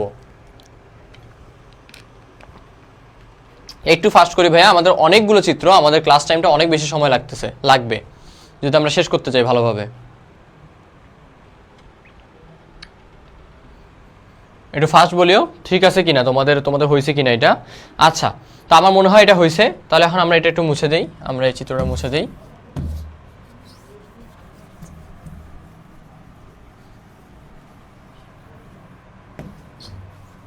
আচ্ছা, সো আমরা নর্মালি যেটা দেখি, অনেক সময় কথা আসে যে ভাইয়া এমসিকিউ টাইপের যেগুলো আসে, যে চাহিদার হ্রাস বৃদ্ধি কখন হয়, অথবা চাহিদা বৃদ্ধি পেলে চাহিদা রেখা কোন দিকে স্থানান্তরিত হবে, চাহিদা হ্রাস পেলে চাহিদা রেখা কোন দিকে স্থানান্তরিত হবে, চাহিদা সংকোচন কি প্রসারণ কি, এই জিনিসগুলো আগে দেখাই, ঠিক আছে। সো চাহিদা রেখাটা কেমন হয় নর্মালি, মানে চাহিদা বিধি মেনে চললে সে বাম থেকে ডান দিকে নিম্নগামী হয়। এটা এখন নির্ভর করে তার ঢালের উপরে, সে কতটুকু ঢালু হবে এটা তার উপর নির্দেশ করে। সে রেখাটা এমন হবে নাকি এমন হবে নাকি এমন হবে, এটা হচ্ছে ঢালের উপর নির্ভর করতেছে। এই যে আমরা বলি না a minus BP QD is equal two a minus BP, এই বি এর মানের উপর নির্ভর করতেছে কতটুকু হবে। বি এর মান যত বেশি রেখাটা তত খাড়া হবে, ঠিক আছে, স্টিপার হবে। স্টিপার, খাড়া মানে স্টিপার, ঠিক আছে, স্টিপার বলা হয়। আচ্ছা, তো তোমার ইংরেজি টার্মগুলো লাগবে না। এখন যত কম হবে তত কি ফ্ল্যাটার হবে, মানে সমান হবে, আনুভূমিক হবে, ওকে। আচ্ছা, সো আমরা এখন ধরে নিই, আমাদের এখন যেহেতু মান দেওয়া নাই, আমরা চাহিদা রেখাটা অ্যাজিউম করে নেই, মানে আমাদের মতো করে ধরে নেই যে চাহিদা রেখাটা হচ্ছে এরকম হবে, ধরে নিলাম, ওকে। তো এটা ডিমান্ড রেখা। এখন আমার কথা, সংকোচন জিনিসটা কি, সংকোচন আর প্রসারণ। সংকোচন আর প্রসারণ হলে চাহিদা রেখা মানে তোমার জায়গা বদল করবে না, সেই জায়গাতেই থাকবে। তো এখন কি হবে বিষয়টা দেখো। আগে ধরো তুমি 1 টাকায় কতটুকু পণ্য পাচ্ছিলা, 8 টাকা, কত মানে 8 একক, সরি 1 টাকায় কত পণ্য পাচ্ছিলা, 8 একক ধরে নিলাম বাংলায়, ঠিক আছে, বাংলা ধরলাম। এখন 1 টাকায় 8 একক পণ্য তুমি দ্রব্য কিনতে পারতেছিলা। সো যখন চাহিদা সংকোচন হবে তখন কি হবে, রেখাটা মুছে যাবে, মানে চাহিদা রেখাটা কমে যাবে। সো এতে করে কি হচ্ছে দেখো, তুমি আগে 1 টাকায় পণ্য নিতে পারতা, এখন তোমার চাহিদা রেখা ছেদই করতেছে না, তার মানে তুমি এখন আর 1 টাকায় কোনো পণ্য নিতে পারবে না। তোমার যখন তুমি 2 টাকা দিবা তখন তুমি 6 একক পণ্য নিতে পারবা। বিষয়টা এরকম কিছু নির্দেশ করতেছে, অর্থাৎ এই যে চাহিদা রেখা ছোট হয়ে আসছে, এটা হচ্ছে সংকোচন। এটা কি সংকোচন, বোঝা গেছে? তাহলে প্রসারণ কি? প্রসারণটা হচ্ছে এরকম, বৃদ্ধি পাবে। কত? এত বৃদ্ধি পাবে না, আমরা জাস্ট ধরে নেব। তো বিষয়টা হচ্ছে বৃদ্ধি পাওয়া মানে কি, আগে ধরো 1 টাকায় পণ্য পাইতা, এখন তুমি কি পয়সা দিয়েও পাচ্ছ, 8 আনা। আগে আমরা যেটা বলতাম, ধরো হচ্ছে 1 টাকা, 8 আনা মানে হচ্ছে 50 পয়সা, 4 আনা মানে হচ্ছে 25 পয়সা।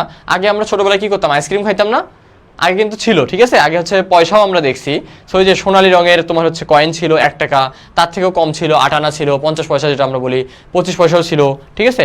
সো এই যে জিনিসগুলো ছিল, তার মানে কি প্রসারণ হলে কি হবে, তুমি অনেক কম টাকাতেও পণ্য পাবা, এটা বোঝাচ্ছে প্রসারণ। তখন এটা কি হয়ে যাচ্ছে, এই জিনিসটা হচ্ছে কি প্রসারণ, বৃদ্ধি পাওয়াটা প্রসারণ, একই জায়গাতে। ক্লিয়ার? ক্লিয়ার? আচ্ছা, এখন যদি আমরা আসি ভাই আরেকটা জিনিস কি আছে, এটা হচ্ছে হ্রাস আর বৃদ্ধি, মানে বৃদ্ধি পাবে অথবা কমে যাবে, বেশি হবে নাহলে কমে যাবে, ওকে। তো সেটার ক্ষেত্রে কি হবে, চাহিদা রেখাটা ধরো এরকম আছে, প্রথমে ডি রেখা। আমি একটা কথা অলওয়েজ বলে দেই, সবসময় বলে দেই, সেটা ভাইয়া 45 মিনিট হয়েছে না 50 মিনিট হোক না 1 ঘন্টা হোক, যেটাই হোক আমরা করাচ্ছি যতদূর করাইতে পারি, ঠিক আছে। বাকিগুলো কখন করাবো, তো বাকিগুলো করাতে আগে তো এটা শেষ করতে হবে, এত কিসের টেনশন, তোমার সবগুলো করাই দিলেই হইলো, তোমাকে বুঝা দিলেই হইলো। যতটুকু পড়াচ্ছি ততটুকু বোঝার চেষ্টা করো। একটা কথা মাথায় রাখবা, অলওয়েজ তোমার ডান সাইডে পজিটিভ, বাম সাইডে নেগেটিভ। খাতার দিকে যখন তাকাবা তোমার ডান সাইডে, ডান দিকে সবসময় প্লাস পজিটিভ, এটা যে কোনো ক্ষেত্রে। তোমার যে আমরা চতুর্ভুজ পড়ি না, এই দেখো এক্স এর মান কি প্লাস, এখানে এক্স এর মান মাইনাস, বোঝা গেছে? কেন বৃদ্ধি পেলে সে উপরে ওঠে, বোঝা গেছে? উপরে ওঠে অথবা নিচে নামে, এই কথাটা আমরা জাস্ট বলবো, বাট আমাদের মাথায় থাকবে কি ডানে গেলে বাড়বে, বামে গেলে কমবে, ঠিক আছে। শর্টকাটে তোমরা এটা মাথায় রাখার জন্য মানে সহজ এটা আর কি, নাহলে কনফিউশন হয়ে যায়। কারণ যোগান রেখার ক্ষেত্রে আবার কি হয়, নিচে নামলে বৃদ্ধি পায়। সো ভাই কোনটা কি, এটা মাথায় থাকবে, অনেক সময় কনফিউজ হয়ে যাবা। সেই জন্য মাথায় রাখবা ডান দিকে বৃদ্ধি, তাহলে যদি রেখাটা উপরের দিকে উঠে যায় তাহলে কি হবে, এটা ধরো D1, এই ক্ষেত্রে এটা হচ্ছে, এই ক্ষেত্রে এটা পাচ্ছে বৃদ্ধি, এটা কি বুঝাচ্ছে, বৃদ্ধি পাচ্ছে, বোঝা গেছে? কারণ দেখো তুমি আগে এই টাকায় ধরো এই পরিমাণ টাকায় আগে এতটুকু পণ্য নিতে পারতা, এখন দেখো কতখানি পণ্য বেশি নিতে পারতেছো, তার মানে কি এটা অবশ্যই বৃদ্ধি পাইছে, এটা অবশ্যই বৃদ্ধি পাইছে, তাই না? এখন যদি আমরা দেখি হ্রাস কি হবে, হ্রাস তাহলে বামে, তো রেখাটা কি হবে, নিচে নেমে যাবে, নিচে নেমে যাবে। সো এটা হচ্ছে কি, এটা হচ্ছে কি হ্রাস। সো আশা করি একসাথে এতগুলো জিনিস এইভাবে সুন্দর মতো দেখানো আগে হয় নাই। সো এই জিনিসটা কি বোঝা গেছে, বোঝা গেছে কি, বলো জলদি বলো, বুঝতে পারছো? হ্রাস বৃদ্ধি হয়েছে। আচ্ছা, হ্রাস বৃদ্ধি যদি হয়ে যায় এখন তাহলে আমরা যোগান দেখব, আমরা যোগান দেখব, হ্রাস বৃদ্ধি যদি হয়ে যায়।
রেখা দুটো তো সেম লাগতেছে মানে ভাইয়া, রেখা দুটো সেম লাগতেছে মানে কি, রেখা তো ওইটাই, এইটাই তো, এটা হচ্ছে D2, মানে আমি বুঝাচ্ছি কি, এই রেখাটা যদি এদিকে স্থানান্তর করে, এই ডিমান্ড রেখা যদি ওখানে চলে যায় তখন এটা হবে কি বৃদ্ধি, এটা কি হবে বৃদ্ধি হবে, ঠিক আছে?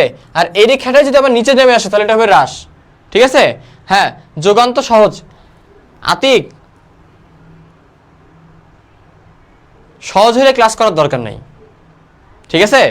কারণ সহজ, এই সহজ কথাটা কোনো কিছু সহজ না, তোমাকে সব কিছু রিলেট করে পড়ানো হচ্ছে, সো আমাকে সবগুলো টপিক দেখাইতে হবে।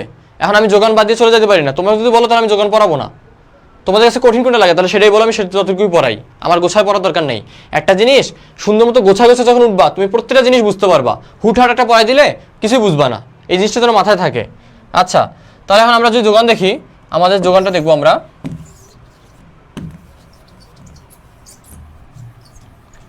সহজ লাগতেই পারে, সহজ লাগতেই পারে, বাট বিষয়টা হচ্ছে কি, সহজ লাগলে আমরা তাড়াতাড়ি স্কিপ করব, কিন্তু একবারে যে শেষ করে মানে না দেখায় চলে যাবো, বিষয়টা তো খারাপ। দেখো ক্লাসটা চিত্র রিলেটেড, বাট তাও তোমাদেরকে বেসিক পড়াতে হচ্ছে, এটা তোমাদের ব্যর্থতা, তোমরা দায়িত্ব জ্ঞানহীন বলবো, এখন স্পষ্ট বলতে হচ্ছে, কারণ তোমরা ভালোভাবে তোমাদের বেসিক ক্লাসগুলো করো নাই, বেসিক ক্লাস করানোর জন্য আমার এখন আবার কি করতে হচ্ছে, তোমাদের এক্সট্রা ক্লাস নিতে হচ্ছে, এই ক্লাস আজকে না হলে নেওয়া লাগতো না আমার, বোঝা গেছে? তোমাদের জন্যই নেওয়া হচ্ছে, তোমাদের জন্যই এক্সট্রা ক্লাস নিতে হচ্ছে, কারণ আমাকে এটা নাহলে আমার হাসান ভাই যে ক্লাসের কথা বলছে সেই হিসাবে আমার ক্লাস সংখ্যা শেষ, আমি শিখাই দিছি। কারণ এখন তোমাদের একটা কথা হচ্ছে কি ভাইয়া, মানে সিএম ভাই তো না পড়ায় বলে যে তোমরা পারবা পারবা, আমি কখনোই না পড়ায় বলি নাই যে তুমি পারবা, আমার মনে হয় না যে আমার মতো তোমাদেরকে বেসিক বেসিক বারবার কেউ বলে, আমি প্রত্যেকটা ক্লাসে বলি বেসিক করবা, বেসিক ঠিক করবা, বেসিক ঠিক করলে এমনি প্রশ্ন পারবা, ঠিক আছে? সো তোমরা আবার কি সহজ, আবার কি সহজ হলে তো তোমরা পারতা, পারো না কেন? না তোমার কাছে সহজ লাগতে পারে, আমি তোমার কথা বুঝতে পারছি, আমি তোমাকে রাগ হচ্ছি না, আমি তোমাদেরকে বলতেছি কি সহজ লাগলে এই কথাটা তোমার এখানে বলার দরকার নেই, তো সহজ লাগলে চুপ করে থাকো, কারণ তোমার অনেকটা ফ্রেন্ড আছে যে হয়তো বোঝে না, সে বোঝার ট্রাই করতেছে, সে আগে যদি দেখে সহজ, আরে আমি তো বুঝি না, এই সহজ জিনিস আমি বুঝতেছি না, তাহলে আমি পারবো কেমনে, তার মধ্যে কনফিডেন্স লেভেলটা তো ছোট হয়ে যাবে, ঠিক আছে? আচ্ছা চলে যাওয়ার দরকার নেই, ঠিক আছে, এটা থাক, আমি ওর সাথে কথা বলছি, তোমরা একটা কোনো মানে কমেন্টে রিপ্লাই দিবে না ওর সাথে। আতিক যথেষ্ট ক্লাসে মনোযোগী, সে অনেক ক্লাস করে, অ্যাটেন্টিভ, এটা আমি দেখি। সো এটা অ্যাপ্রিসিয়েট করার মতো, বললাম না? ওকে, সো আচ্ছা বাদ দাও, তোমরা একটু দেখো। আমি বলতেছি কি, তুমি সুন্দর মতো শুরু থেকে ওঠো না কেন, শুরু থেকে ওঠো। আমি পিপিসি দিয়ে শুরু করছি, ইনশাল্লাহ আমরা কনজামশন দিয়ে শেষ করব। কনজামশন, ঠিক আছে, কনজামশন আর সেভিংস, এটা দিয়ে আমরা শেষ করব। আমাদের প্রথম পত্রে এই চিত্রগুলোই আছে। সো আমি এখন এটা থেকে আমাকে ধাপে ধাপে ধাপে ধাপে উঠতে হবে, এই জিনিসটা মাথায় রাখতে হবে, ঠিক আছে? আচ্ছা, সো শুরু করো। আচ্ছা বাদ দাও, এত সিরিয়াসভাবে পড়াশোনা হয় না, একটু মজা সহকারে পড়তে হবে। আচ্ছা, যোগানের বিষয়টা যদি আমরা দেখি, চাহিদার ক্ষেত্রে দেখছিলাম কিউডি, এখানে দেখবো কিউএস, এখানে -সি প্লাস বিপি। আরে ভাই, চাহিদার সমীকরণ তো এটা ছিল এ মাইনাস বিপি। সো চাহিদার যোগানের মধ্যে পার্থক্য আছে, এখানে এর মান একটা প্লাস থাকে, এখানে একটা মাইনাস মান দেওয়া থাকে, ঠিক আছে? এরপরে আমাদের ঢালটা হয় মাইনাস, কারণ সে রেখাটা নিচের দিকে যায়, সো এটা ঋণাত্মক। আর এখানে হচ্ছে প্লাস, মানে আমাদের যোগানের ক্ষেত্রে প্লাস মানে সে উপরের দিকে ওঠে, ধনাত্মক, ঠিক আছে? আচ্ছা আচ্ছা, এই সরি বলার কিছু হয় নাই, সরি বলার কিছু হয় নাই। জাস্ট আমি বলতে চাচ্ছি যে তোমাদেরকে আমি পড়াইতে, তোমাদের মানে আমার পড়াইতে সমস্যা নেই, তোমাদের পড়তে কেন সমস্যা হবে, এতটুকুই, ঠিক আছে?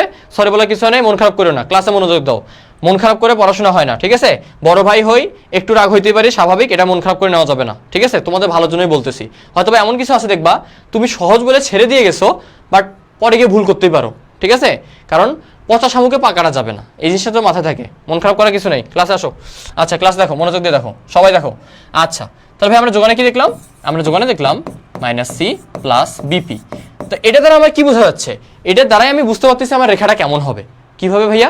এই যে ঢাল প্লাস বি, মানে আমার ঢালটা উপরের দিকে, ধনাত্মক, তো ধনাত্মক মানে রেখা উপরের দিকে যাবে। ওকে, আচ্ছা, তাহলে আমরা যদি এখন আমি সূচি নেই, আমি এখানে বললাম যে আপনাকে একটা সমীকরণ দেওয়া আছে যে -8 প্লাস 2p, এরকম একটা দেওয়া আছে। তাহলে আমি কি সূচি অঙ্কন করতে পারবো না?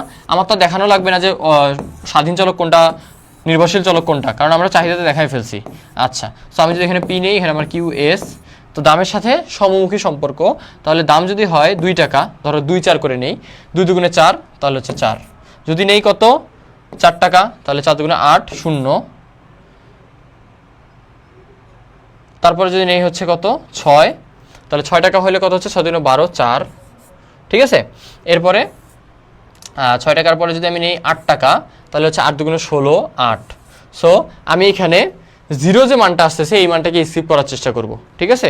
জিরো মানটাকে স্কিপ করে আমরা এদিক থেকে শুরু করব। আচ্ছা, আমরা তাহলে এখান থেকে আমরা যেভাবে না বসাই, আমরা অন্যভাবে বসাইতে পারি, ঠিক আছে? আমরা একটু দেখি, তোমাদেরকে সহজভাবে করে যাচ্ছি, আর কিছুই না। আচ্ছা, ধরো এমন হয়েছে -8 না দিয়ে আমরা এখানে 4 দিই, -4 দিই, ঠিক আছে? সো তাহলে কি হবে, আমরা তো সমীকরণ আমার তো মুখস্থ নাই, আমি জাস্ট এমনিটা বসাই দিচ্ছি, তো তোমাদের ইজি করানোর জন্য এটা করা হচ্ছে। আচ্ছা, তো পি এর মান যদি আমি নিব কত, পজিটিভ থেকে নিব। সো আমি যদি 1 নেই, 2 এককে 2, -4 -2 আসে, মানে ঋণাত্মক, এটা নেওয়া যাবে না, তুমি বিক্রি করবা না, নেওয়া যাবে না বিষয়টা করবো না, বাট ঋণাত্মক হয় না, ঋণাত্মক হয় না কারণ কি, আমি বিক্রি করবো না। 2 নিলে 4, 0, এটাও আমি করবো না। সো আমি ধরো কত, 4 টাকা থেকে নিতে পারি, প্রাইস 4 টাকা হইলে কত হয়, 4 দুগুণে 8, তাহলে এটা হবে 4। 6 টাকা হলে 6 দুগুণে 12, 4 8 হয়ে যাবে। 8 টাকা হলে কত হবে, 8 দুগুণে 16, 12 হয়ে যাবে। অর্থাৎ এইভাবে বাড়বে, যদি 10 টাকা হয় তাহলে 10 দুগুণে 20, 16, মানে এরকম একটা মান আসবে, ঠিক আছে? সেই মানটাকে আমি এখন কি করব, চিত্রায়িত করব, চিত্রে সংজ্ঞায়িত করব। সো আমার আগে আমি সমীকরণটা দিয়ে নিই এইরকম। তাহলে আমার প্রথমে দাম যখন 4 টাকা, দাম যখন 4 টাকা, তখন আমার চাহিদার পরিমাণ 4 একক। দাম যখন আমার 6 টাকা, 6 টাকা, তখন আমার পরিমাণ 8 একক। দাম যখন আমার 8 টাকা, তখন আমার চাহিদার পরিমাণ 12 একক। যখন আমার দাম 10 টাকা, সরি 4 6 8, হ্যাঁ 10, তখন আমার চাহিদার পরিমাণ কত হয়েছে, সরি আমার যোগানের পরিমাণ 16। এই জিনিসটা বোঝা গেছে? এটা কি বোঝা গেছে? এটা খুবই ইজি জিনিস, যেটা আমরা একটু জাস্ট পড়বো। ঢাল ধনাত্মক, ঢাল ধনাত্মক, ঢাল ধনাত্মক হইলে আমরা কি বলবো, রেখা হচ্ছে ডান দিকে ঊর্ধ্বগামী, ডান দিকে ঊর্ধ্বগামী, ঠিক আছে? ডান দিকে ঊর্ধ্বগামী, ঠিক আছে? তাহলে আমরা চাহিদা যখন একসাথে দেখাবো, এই চিত্রটা যদি হয় তাহলে চাহিদা যোগান একসাথে দেখাবো।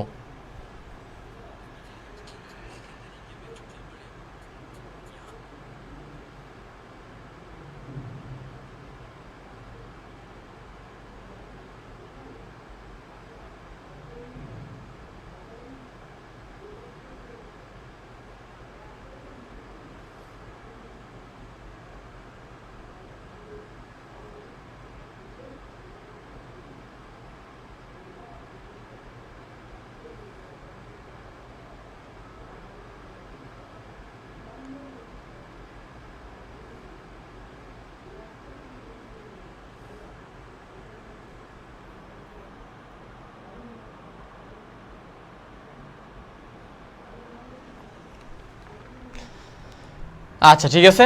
আচ্ছা তাহলে এখন আমরা আসি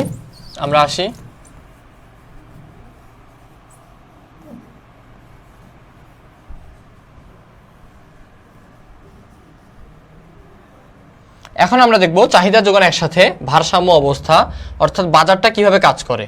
ঠিক আছে, সো আমাদের একসাথে চাহিদা যোগান কিন্তু একসাথে থাকে, চাহিদা যোগান একসাথে থাকে, চাহিদা এটা, যোগান এইটা। ঠিক আছে, ধরে নেব এরকম হইলো। সো এটা হচ্ছে ডিমান্ড কার্ভ, এটা সাপ্লাই কার্ভ। এন্ড ভাইয়া এখানে যে দাম ব্যবস্থাটা শুরু হয়েছে, আমাদের ভারসাম্য বিন্দু কিন্তু এইটা। ঠিক আছে, জিনিসগুলো একটু বোঝার চেষ্টা করবা, এই দাম ব্যবস্থাটাকে বলা হয়ে থাকে স্বয়ংক্রিয় দাম ব্যবস্থা, স্বয়ংক্রিয় দাম ব্যবস্থা।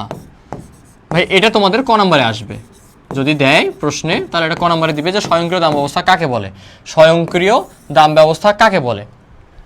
স্বয়ংক্রিয় দাম ব্যবস্থা হচ্ছে চাহিদা এবং যোগানের ঘাত প্রতিঘাতের মাধ্যমে যে দাম নির্ধারিত হয় সেটা হচ্ছে স্বয়ংক্রিয় দাম ব্যবস্থা। অর্থাৎ এখানে কোনো মানুষ সিলেক্ট করে দেয় না যে দাম কত হবে, এটা বাজার নিজেই সিলেক্ট করে তার দামটা কত হওয়া উচিত। ঠিক আছে, মানুষ পরে ভেবে নেয় যে আচ্ছা এই সময় এতটুকু করা উচিত।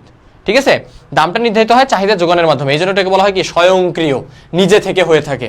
ঠিক আছে, আচ্ছা সো এখানে আমাদের এই বিন্দুটাকে আমরা কি বলবো?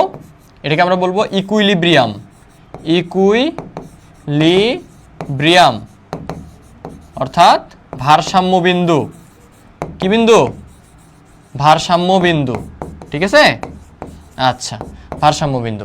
ভাই এটা মার্কেট, এটা একটা কি, এটা একটা বাজারের সিচুয়েশন, বাজারে কি হয় সেটা দেখে। ঠিক আছে, তার এই অক্ষ বরাবর কি থাকে? প্রাইস থাকে। এই অক্ষ বরাবর থাকে কোয়ান্টিটি অফ ডিমান্ড, অথবা মানে quantity of demand and quantity of supply, দুইটাই থাকে। ঠিক আছে, আচ্ছা সো দুই দিক দিয়ে চিন্তা করব, দুইভাবে চিন্তা করব, দুই পক্ষ থেকে। এক হচ্ছে ক্রেতার পক্ষ, এক হচ্ছে বিক্রেতার পক্ষ। আমি তোমাদেরকে বলে দিছি, ক্রেতা যে ক্রয় করতে চায় তার সম্পর্ক হচ্ছে চাহিদার সাথে। মানে আমি ডিমান্ড করতেছি, আমি ক্রেতা, আমি ডিমান্ড করতেছি। আমি কার কাছে ডিমান্ড করতেছি? আমি বিক্রেতার কাছে ডিমান্ড করতেছি। বিক্রেতা আমাকে কি দিচ্ছে? বিক্রেতা আমাকে সাপ্লাই দিচ্ছে। ঠিক আছে, তাহলে এই রেখার সাথে সম্পর্কিত হচ্ছে ক্রেতা, ডি রেখার সাথে সম্পর্কিত কে? ক্রেতা হচ্ছে সম্পর্কিত চাহিদার সাথে। ঠিক আছে, স্বয়ংক্রিয় হচ্ছে কি চাহিদা এবং যোগানের ঘাত প্রতিঘাতের মাধ্যমে নির্ধারিত দাম ব্যবস্থা। অর্থাৎ চাহিদা যোগানই ঠিক করে দেয় কোথায় দাম হবে। যেমন এই মার্কেট অনুযায়ী দাম হবে এইটা, এটা চাহিদার যোগানের ঘাত প্রতিঘাতে যেখানে ছেদ করছে সেই বিন্দুটাই হয়ে যাবে দাম। কতটুকু জন্য? পণ্যের জন্য, এই এতটুকু পণ্যের জন্য, এই এতটুকু পণ্যের জন্য এতটুকু দাম। অর্থাৎ আমি এখানে মান দেই নেই, বাট মান দিলে এটাই হইতো। মানে আমি মানুষ, মানে আমি ধরো এখন কি, আমি মালিক, বলবো আচ্ছা 20 টাকা, 25 টাকা, 30 টাকা, 35 টাকা, না এটা হবে না। বাজারে এই জিনিসটা হয় না। ঠিক আছে, বাজারে আমি যতই কি করি, চাষ করি, আমি দেখবো কি বাজার দর কত। আমরা এখন বলি না যে বাজারে দাম কেমন চলতেছে, বলবে আলুর দাম তো কম চলতেছে। সো এই জিনিসটা মানে কি, আলুর ফলন ভালো হয়েছে, সাপ্লাই বেশি। সো সাপ্লাই বেশি হলে দাম কি, দাম কম থাকবে। বুঝো নাই? সো আমি কি চাইলেও কিন্তু কি আমি 100 টাকা বিক্রি করতে পারবো না। বাজারে আলুর দাম যদি 30 টাকা হয়, আমি যদি বলি 50 টাকা, লোকজন আমার থেকে ক্রয় করবে না, অন্যান্য জায়গা থেকে ক্রয় করবে। তো এতে করে আমার আলুগুলো কি পচে যাবে। বোঝা গেছে? সো আমি কি করবো, ওই 30 টাকা বিক্রি করে দিব। ঠিক আছে, এটা কেন করতেছি? এই যে এই বিষয়টার কারণে, স্বয়ংক্রিয় দাম ব্যবস্থার কারণে। ঠিক আছে, আচ্ছা তো এখন ক্রেতার সাথে সম্পর্ক কার? ডিমান্ডের। সাপ্লাইয়ের সাথে কার সম্পর্ক? সাপ্লায়ার মানে বিক্রেতার। ঠিক আছে, আচ্ছা বিক্রেতা সম্পর্ক, বিক্রেতা সম্পর্ক। আচ্ছা এখন যে জিনিসটা বুঝবো, আমরা কি এখানে ডিরেক্ট চলে আসি? এই ই পয়েন্টে কি আমরা ডিরেক্ট চলে আসি? না, আমরা আসি না। আমি ক্রেতা, আমার টার্গেট থাকে যে ভাই খুব কম দামে, খুব কম দামে আমি কতটুকু পণ্য নিতে পারি। আমার টার্গেট থাকবে কি সব থেকে কম দামে বেশি পরিমাণ পণ্য নেওয়া। আমার টার্গেটটা হচ্ছে এইখানে পণ্য নেওয়া, ঠিক আছে। আমার টার্গেট কি এই কম দামে, মানে এতটুকু দাম দিয়ে আমি এতগুলো পণ্য নিতে চাই, মানে আমার টার্গেট এটা। ফ্রি পারলে তো আরও ভালো, ফ্রি নিয়ে নিব, বিষয়টা এরকম, ঠিক আছে। কিন্তু আমার কথা হচ্ছে আমি চাচ্ছি কি কম দামে তোমাকে বেশি পণ্য, মানে বিক্রেতা থেকে বেশি পণ্য নিতে, কম দামে বেশি পণ্য নিতে। কিন্তু বিক্রেতা কি চায়? বিক্রেতা চায় বেশি দামে তোমাকে বেশি দামে কম পণ্য দিতে। সে এতগুলো দাম দিয়ে তোমাকে কম পণ্য দিতে পারলে সে লাভবান। মানে দুইজনের লাভটা দেখার চেষ্টা করতেছি, কাইন্ড অফ, বিষয়টা বোঝা গেছে? দুইজনে কি করতেছি? দুইজনের লাভটা দেখার চেষ্টা করতেছি, ঠিক আছে। আচ্ছা, ওকে, বোঝা গেছে? কিন্তু এরকম করলে কি বাজার হবে? মানে আমি এখন তোমাকে এত, মানে 1 কেজি জিনিসের দাম 700 টাকা চাচ্ছি, তুমি বলতেছো ভাই আমি 1 কেজির দাম দিব 20 টাকা, আমি বললাম 1000 টাকা দিতে হবে। কোনো মার্কেট সিচুয়েশন ক্রিয়েট হবে? কোনো কেনা বেচা কিছুই হবে না। সো আমাদের কী করতে হবে? দুইজনকেই একটা আলোচনায় আসতে হবে, একটা বার্গেনে আসতে হবে, ঠিক আছে। মানে কি তর্ক বিতণ্ডের মাধ্যমে, দর কষাকষির মাধ্যমে একটা নির্দিষ্ট দামে আসতে হবে। সো একটা পয়েন্টে বিক্রেতা দাম কমায়, সাপ্লাই কমায়, একটা সময় এসে ক্রেতা দাম বাড়ায়, বাড়ায় পণ্য কমায় দেয়। একটা সময় এসে তাদের মিলনটা হয় এই জায়গায়, ঠিক আছে। এই পয়েন্টে এসে সাপ্লায়ার অর্থাৎ বিক্রেতার মনে হয়েছে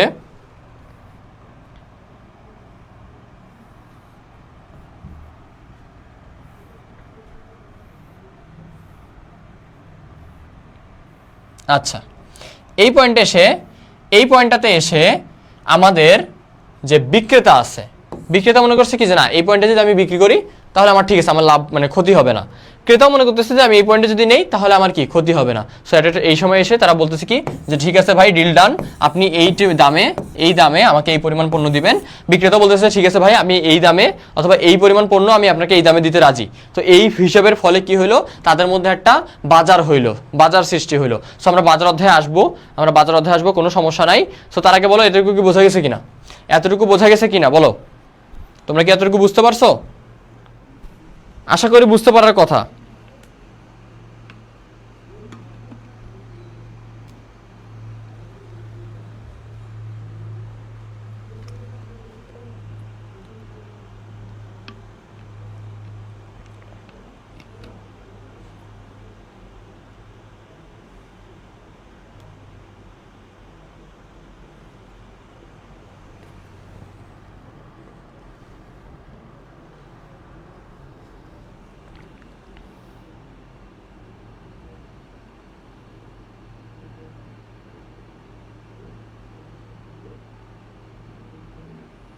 ঠিক আছে, হয়েছে কি তোমাদের? বলো। ওকে, ক্লিয়ার। আচ্ছা, ক্লিয়ার। তাহলে আমাদের দ্বিতীয় অধ্যায়ে আর তেমন কোনো চিত্র নাই।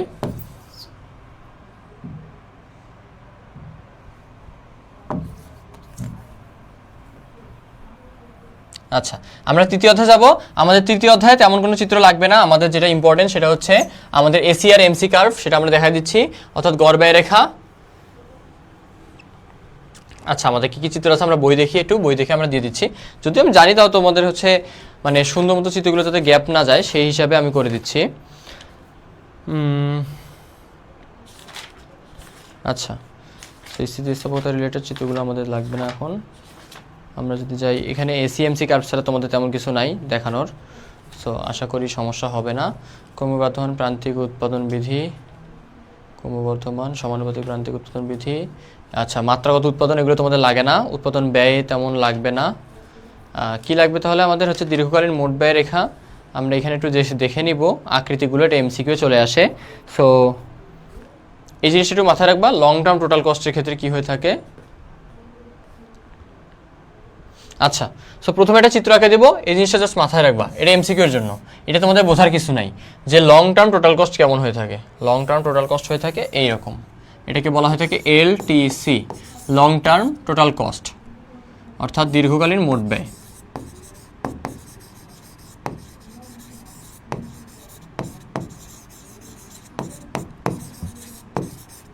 ঠিক আছে, দীর্ঘকালীন মোট ব্যয়, এটা হচ্ছে দীর্ঘকালীন মোট ব্যয়। শেষ, এটা এতটুকুই, এটা আর কিছু লাগবে না। আমরা যে চিত্রটা দেখবো সেটা হচ্ছে এসি আর এমসি। আমাদের অধ্যায় থেকে যে চিত্রটা দরকার, এন্ড এসিএমসি কেন দরকার, কারণ হচ্ছে পরের অধ্যায়টা হচ্ছে বাজার অধ্যায়। সো বাজার অধ্যায় করতে গেলে আমাদের এসি আর এমসি লাগবে, ঠিক আছে। আচ্ছা, সো এসি আর এমসি চিত্রটা খুবই সহজ, এটা জাস্ট মাথায় রাখবা। এসি রেখার আকৃতি কীরকম হয়? ইউ আকৃতির মতো হয়, ইউ আকৃতি, ঠিক আছে।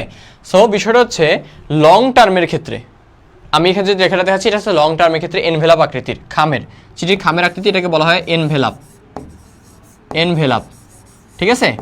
এনভেলাপ আকৃতির, এনভেলাপ আকৃতি মানে যে খামে দেখবা কি চিত্রের মধ্যে শুরুতে দেওয়া থাকে, এরকম করে ডিজাইন করা থাকে ওইটা, কারণ এখানে অনেকগুলো শর্ট রান আছে, শর্ট রান এইরকম এরকম করে অনেকগুলো শর্ট রান একসাথে, মানে অনেকগুলো স্বল্পকাল মিলে মিলে, ধর এটা হচ্ছে 3 মাসের, এটা 3 মাসের, এটা 3 মাসের, এটা 3 মাসের, সবগুলো মিলে আমরা 1 বছরের একটা খরচ দেখাচ্ছি, তাহলে সেটা কি হচ্ছে?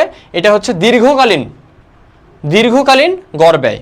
আর আমরা যেটা দেখতেছি এই সবগুলো হচ্ছে এসটিসি, এসটিসি 1, এটা হচ্ছে এসটিসি 2, এটা হচ্ছে শর্ট রান এসটিসি 3, এটা হচ্ছে এসটিসি 4। মানে আমরা সবগুলো শর্ট রান মিলে একসাথে আমরা কি দেখতেছি? লং টার্মের একটা কি দেখতেছি? লং টার্ম অ্যাভারেজ কস্ট, এসএসি, এটা এসএসি সরি, এগুলো এসএসি অ্যাভারেজ কস্ট, এগুলো অ্যাভারেজ কস্ট, সবগুলো টোটাল কস্ট না, এগুলো অ্যাভারেজ কস্ট, ঠিক আছে। এগুলো কি অ্যাভারেজ কস্ট। সো সবগুলো গড় ব্যয় তোমার হচ্ছে কি শর্ট রানে যেগুলো স্বল্পকালের, সেগুলোকে একসাথে যোগ করে আমরা কি পাচ্ছি? একটা এনভেলাপ আকৃতির কি পাচ্ছি? লং রানের অ্যাভারেজ কস্ট পাচ্ছি, শেষ। আচ্ছা, তো এগুলো গেল চিত্র, জাস্ট এমনি চিত্র, এগুলো আমরা জাস্ট এভাবে মাথায় রাখবো তাহলে হয়ে যাবে। চিত্রগুলো জাস্ট একটু আকারগুলো মনে রাখবো তাহলেই হবে, এনভেলাপ আকৃতি, এগুলো পড়লেই বুঝতে পারবা। আচ্ছা, সো আমাদের নর্মালি শর্ট রানের ক্ষেত্রে আমার যে কস্ট আছে, টোটাল কস্টকে আমরা 2 ভাগে ভাগ করি, average cost plus variable cost, sorry total cost হচ্ছে fixed cost plus variable cost, ঠিক আছে। Fixed cost plus variable cost, একটা জিনিস মাথায় রাখবা, ফিক্সড কস্ট স্বল্পকালেই বিদ্যমান, এটা একটা এমসিকিউ, এটা মাথায় রাখো। ফিক্সড কস্টটা কি? স্বল্পকালেই বিদ্যমান। আর লং রানের ক্ষেত্রে টোটাল কস্ট হইলে সেটা হয়ে যায় এলভিসি, লং রান ভেরিয়েবল কস্ট, ঠিক আছে। অর্থাৎ এখানে কোনো ফিক্সড কস্ট থাকে না, এই জিনিসটা মাথায় রাখিও, ঠিক আছে। আচ্ছা, তাহলে আমরা এখন চিত্র যেতে পারি, আমাদের আর কোনো সমস্যা নেই এখানে। আচ্ছা, আমরা যখন চিত্র দেখি তাহলে দেখব ইউ আকৃতির হবে, কাইন্ড অফ ইউ আকৃতি এরকম হয়ে থাকে। সো আমার একটু রেখাটা সুন্দর করে রাখতে হবে, 2 পাশে যেন সমান দেখা যায়, তাহলে ভালো লাগবে দেখতে।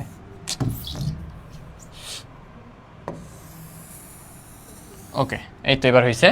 আচ্ছা, এটা হচ্ছে আমাদের এসি রেখা, কি রেখা? আমাদের কি রেখা? এটা এসি, ওকে, এটা হচ্ছে এসি রেখা। আর এমসি রেখা যেটা, সেটা আমাদের নিয়মটা হচ্ছে, এসি রেখার সর্বনিম্ন বিন্দু কোনটা? এখানে সব থেকে ছোট নিচে বিন্দু মানে এই বিন্দুটা, তাই না? এমসি রেখা কি করে? এমসি রেখা ওই সর্বনিম্ন বিন্দু দিয়ে ছেদ করে উপরের দিকে উঠে যাবে, এটা হচ্ছে এমসি রেখা।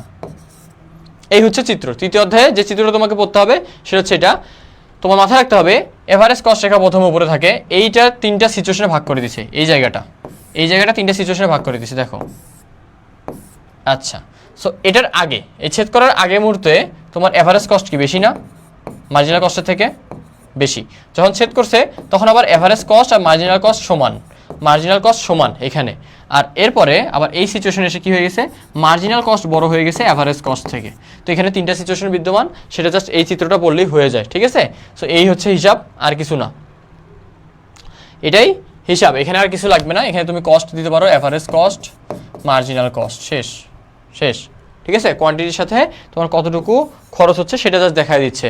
সো এই হচ্ছে চিত্র, এটা আর কোনো কিছু নাই, এটা খুবই সহজ, এটা পারা পসিবল। সো এই গেল হচ্ছে আমাদের 3য় অধ্যায়ের চিত্র শেষ। এখন যদি আমরা 4র্থ অধ্যায়ের চিত্রে আসি, 4র্থ অধ্যায়ের চিত্র করবে হচ্ছে বাজার। 4র্থ অধ্যায় বাজার, যেখান থেকে তোমাদের মাস্ট, মানে তোমাদের শিওর থাকো 99.99% শিওর থাকো যে ভাই এখান থেকে কোশ্চেন আসবেই। সো বাজার অধ্যায়ে আমরা যদি বাজার অধ্যায়টা দেখি, বাজার অধ্যায়ে তোমার 2টা সিচুয়েশন আছে, একটা হচ্ছে পূর্ণ প্রতিযোগিতামূলক বাজার, আর হচ্ছে আমরা একচিটিয়া বাজার পড়ে থাকি। সো আমরা যদি 2টা দেখি, হিসাব করে থাকি, তাহলে আমরা যে শিখে আসলাম না একটু আগে এভারেজ কস্ট আর মার্জিনাল কস্ট কিন্তু শিখে আসছি। সো সেই জিনিসটা কিন্তু আবার আসবে।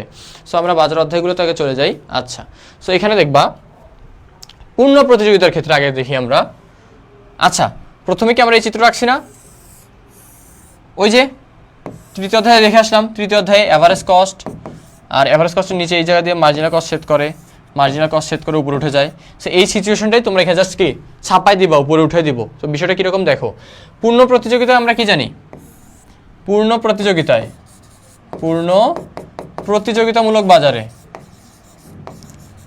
প্রতিযোগিতামূলক বাজারে P equal AR equal MR হয়। ভাই এটা কীভাবে হয় এটা এখন তোমাকে বোঝানোর মতো সময় কি আছে? নাই। তো আমি বলে দিচ্ছি, পূর্ণ প্রতিযোগিতা মানে কি, এখানে দর কষাকষি করার সুযোগ আছে। 1 কেজি নিলে 10 টাকা দিব, 2 কেজি নিলে 20 টাকা দিব, 3 কেজি নিলে 30 টাকা দিব। আমি বেশি দিব না, কমও দিব না, ঠিক আছে? আমি বেশি দিতেও চাইবো না, বিক্রেতা কম নিতেও চাইবে না। সো এখানে সব ব্যালেন্স থাকে। সো তুমি হিসাব করে দেখো, অ্যাভারেজ করে দেখো, সব ক্ষেত্রে 10 আসবে। মার্জিনাল করে দেখো, সব ক্ষেত্রে 10 আসবে।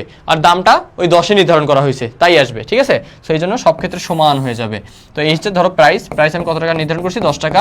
এখানে অ্যাভারেজ কস্ট, অ্যাভারেজ রেভিনিউ 10 টাকা আসবে, মার্জিনাল রেভিনিউ 10 টাকা আসবে। তাহলে P equal AR equal MR হয়। এটা একটা বোর্ড কোয়েশ্চেন তোমাদের চলে আসবে, এমসিকিউ চলে আসবে, এটা শিওর। আমি একটা করে বলতেছি আর শিওর বলতেছি, আমি এমনি এমনি বলতেছি না, তোমাদের চলে আসবে।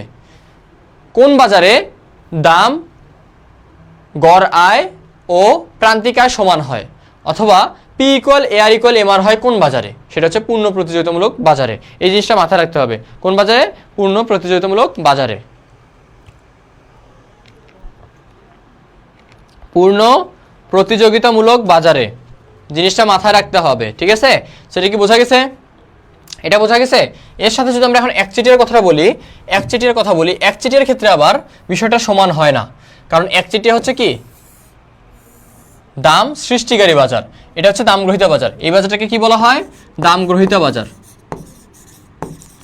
দাম গ্রহীতা বাজার। পূর্ণ প্রতিযোগিতামূলক বাজারটা হচ্ছে দাম গ্রহীতা বাজার। এটা মাথায় রাখবা, পূর্ণ প্রতিযোগিতামূলক বাজারটা হচ্ছে দাম গ্রহীতা বাজার। ওকে, আচ্ছা। এরপরে আমরা যে দেখবো একচেটিয়ার ক্ষেত্রে। এখন দেখবো একচেটিয়ার ক্ষেত্রে। একচেটিয়া হচ্ছে দাম সৃষ্টিকারী বাজার, মানে তারাই দাম সৃষ্টি করে, তাদের ইচ্ছা মতো দাম সৃষ্টি করে। সেটা কি? আচ্ছা, তাহলে দেখি, দাম সৃষ্টিকারী বাজার। দাম সৃষ্টিকারী বাজার, ঠিক আছে? দাম সৃষ্টিকারী বাজার। ওকে, তো দাম সৃষ্টিকারী বাজার এখানে আবার কি হয়, এআর আর এমআর সমান হয় না। এআর উপরে থাকে, এমআর তার নিচে থাকে। এই জিনিসটা মাথায় রাখবা, ঠিক আছে? এখানে কি এদের এটা কি সম্পর্কটা হচ্ছে এআর বড় এমআর এর থেকে। এখানে অ্যাভারেজ রেভিনিউ বড় হয় মার্জিনাল রেভিনিউ থেকে। এটা কি বুঝতে পারছো?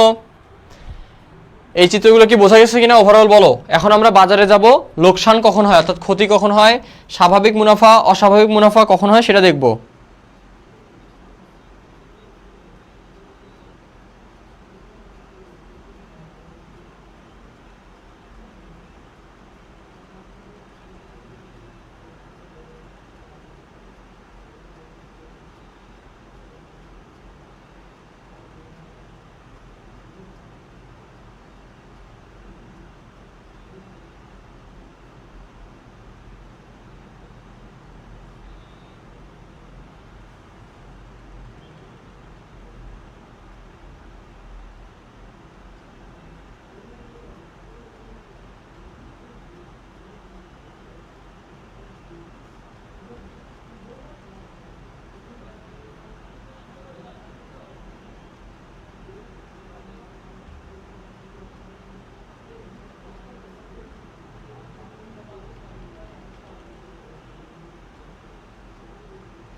আচ্ছা, ক্লিয়ার, তাই না?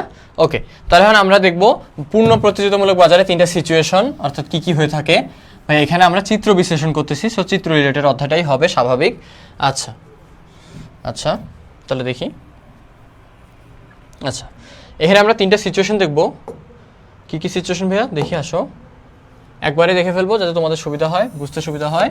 একটা দেখবো স্বাভাবিক মুনাফা অস্বাভাবিক মুনাফা, আর একটা হচ্ছে ক্ষতি, ঠিক আছে? স্বাভাবিক মুনাফা, অস্বাভাবিক মুনাফা, ক্ষতি। সো আমরা যদি চিত্রটা এঁকে ফেলি আগে, আমরা চিত্র দেখে বুঝে যাই যে স্বাভাবিক মুনাফা হয়েছে না অস্বাভাবিক মুনাফা হয়েছে না ক্ষতি হয়েছে। আচ্ছা আমরা তার স্বাভাবিক মুনাফা চিত্রটা আগে দেখি। স্বাভাবিক মুনাফা মানে কি? স্বাভাবিক মুনাফা মানে হচ্ছে পাই সমান সমান 0 আসবে। আচ্ছা তাহলে চিত্রটা কি হবে? চিত্রটা আমরা যদি করি এখানে,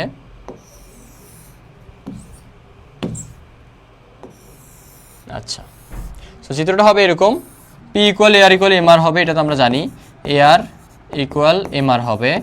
এরপরে স্বাভাবিকের ক্ষেত্রে এই এসি রেখাটা এইভাবে ছেদ করবে, এমসি রেখাটা এদিক দিয়ে ছেদ করবে, এটা হচ্ছে এসি, এটা হচ্ছে এমসি।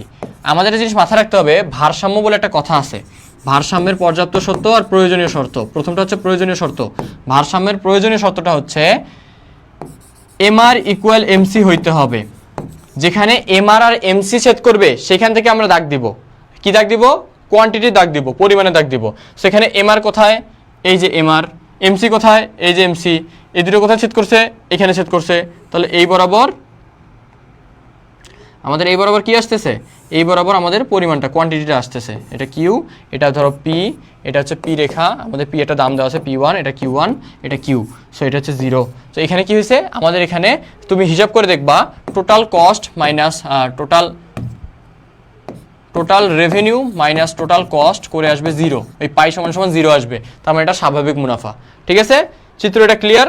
আচ্ছা, ভারসাম্যের একটা সত্য।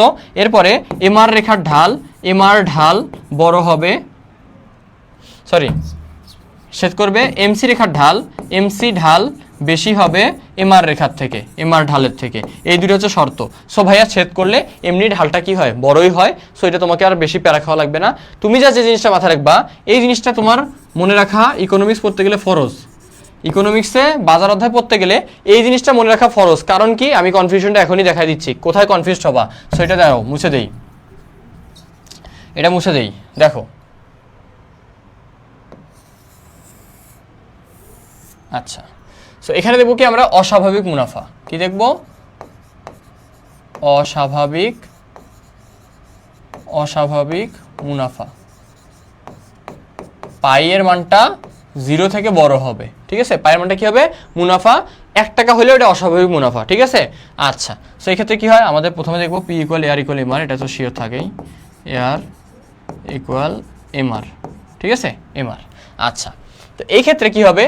লাভ হবে। তার মানে কি হবে? কস্ট রেখা নিচে থাকবে। তাহলে আমাদের এসি রেখাটা এমন হবে, এই এসি রেখার এইখান দিয়ে ছেদ করবে এমসি রেখা। আচ্ছা, এটা হচ্ছে এসি, এটা এমসি। এখন তোমরা কনফিউজ হবা, ভাইয়া আমি কি এই বিন্দু থেকে নিচে দাগ দিব, নাকি এই বিন্দু থেকে নিচে দাগ দিব, নাকি এই বিন্দু থেকে নিচে দাগ দিব, নাকি এই বিন্দু থেকে? সো আমি তোমাদের 4টা বিন্দু মেনশন করে দেই। এ বিন্দু, এটা হচ্ছে বি বিন্দু, এটা হচ্ছে সি বিন্দু, এটা হচ্ছে ডি বিন্দু। তোমরা আমাকে দাগ দাও, বলে দাও পরিমাণ কোনটা নির্ধারণ করব, কোয়ান্টিটি কোন বিন্দু দ্বারা যাবে, কোন বিন্দুতে আমি রেখা অঙ্কন করব। A B C D, A B C D কোনটাই হবে? কমেন্ট করো, জলদি কমেন্ট করো। এটা যদি কমেন্ট করো, এটা ভাই, এটা বুঝতে পারলে ভাই এই অধ্যায়ে কোনো চিত্রই আর সমস্যা হবে না। এটা বুঝতে পারলে এই অধ্যায়ে চিত্রে কোনো সমস্যা হওয়ার কোনো চান্সই নাই।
দেখি কে কি বলছে। সাদিয়া বলছে সি বিন্দু,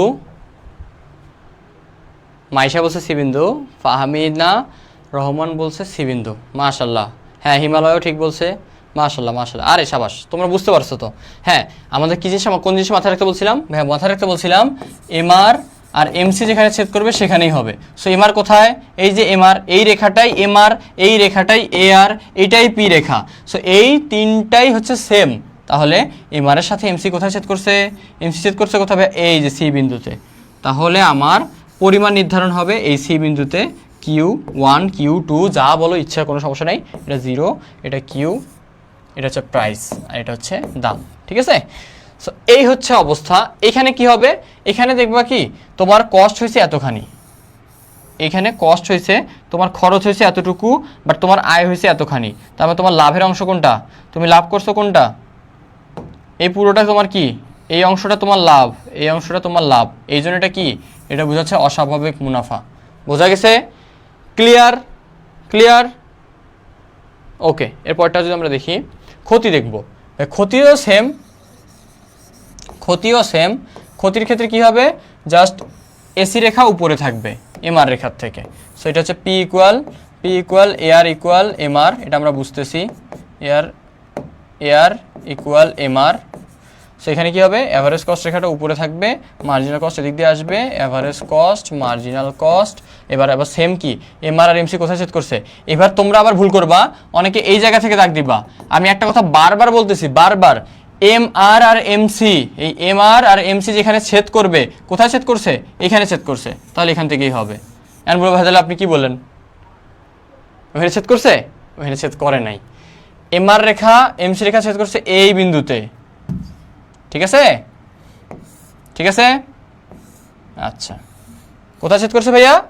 এমআর আর এমসি কোথায় ছেদ করবে? ব্যালেন্স, আমাদের ভারসাম্য হবে সেখানেই যেখানে এমআর আর এমসি ছেদ করবে। আমি একটা পয়েন্টই বারবার বলতেছি কারণ তোমরা এখানেই ভুল করবা, চিত্রে এই জায়গাটাই ভুল করবা, এটা ভুল করা যাবে না। এমআর আর এমসি ছেদ করছে এই পয়েন্টে, তাহলে এইখানে হবে। ঠিক আছে? কিউ এর মানটা কোথায় হবে? এইখানে হবে। কিউ 0 পি, এখানে আমাদের P1 যা অথবা P স্টার যা দাম দেওয়া থাকবে সেটা দেওয়া থাকবে।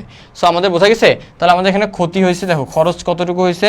এবার খরচ হয়েছে এতখানি, খরচ হয়েছে এতখানি, আর তোমার আয় হয়েছে, ইনকাম মানে আয়, আমরা যদি বলি টোটাল রেভিনিউ এতটুকু, আর টোটাল কস্ট এই পুরোটা। টোটাল কস্ট কি বেশি না? তাহলে আমাদের কি ক্ষতি হয়েছে না? ক্ষতি হয়েছে না? তার আমাদের ক্ষতি কতটুকু? এতটুকু ক্ষতি। এটা কি ক্ষতি বোঝাচ্ছে, বুঝতে পারছো?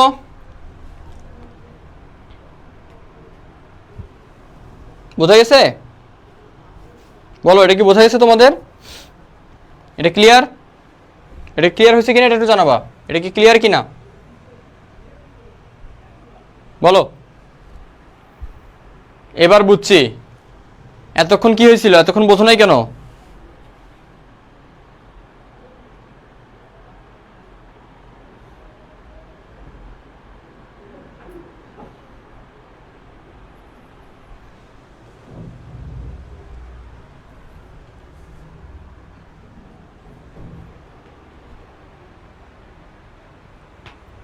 আচ্ছা, ক্লিয়ার?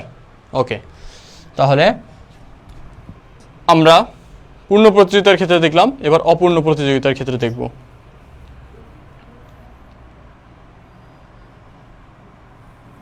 আচ্ছা, অপূর্ণ প্রতিযোগিতার ক্ষেত্রে এবার দেখি।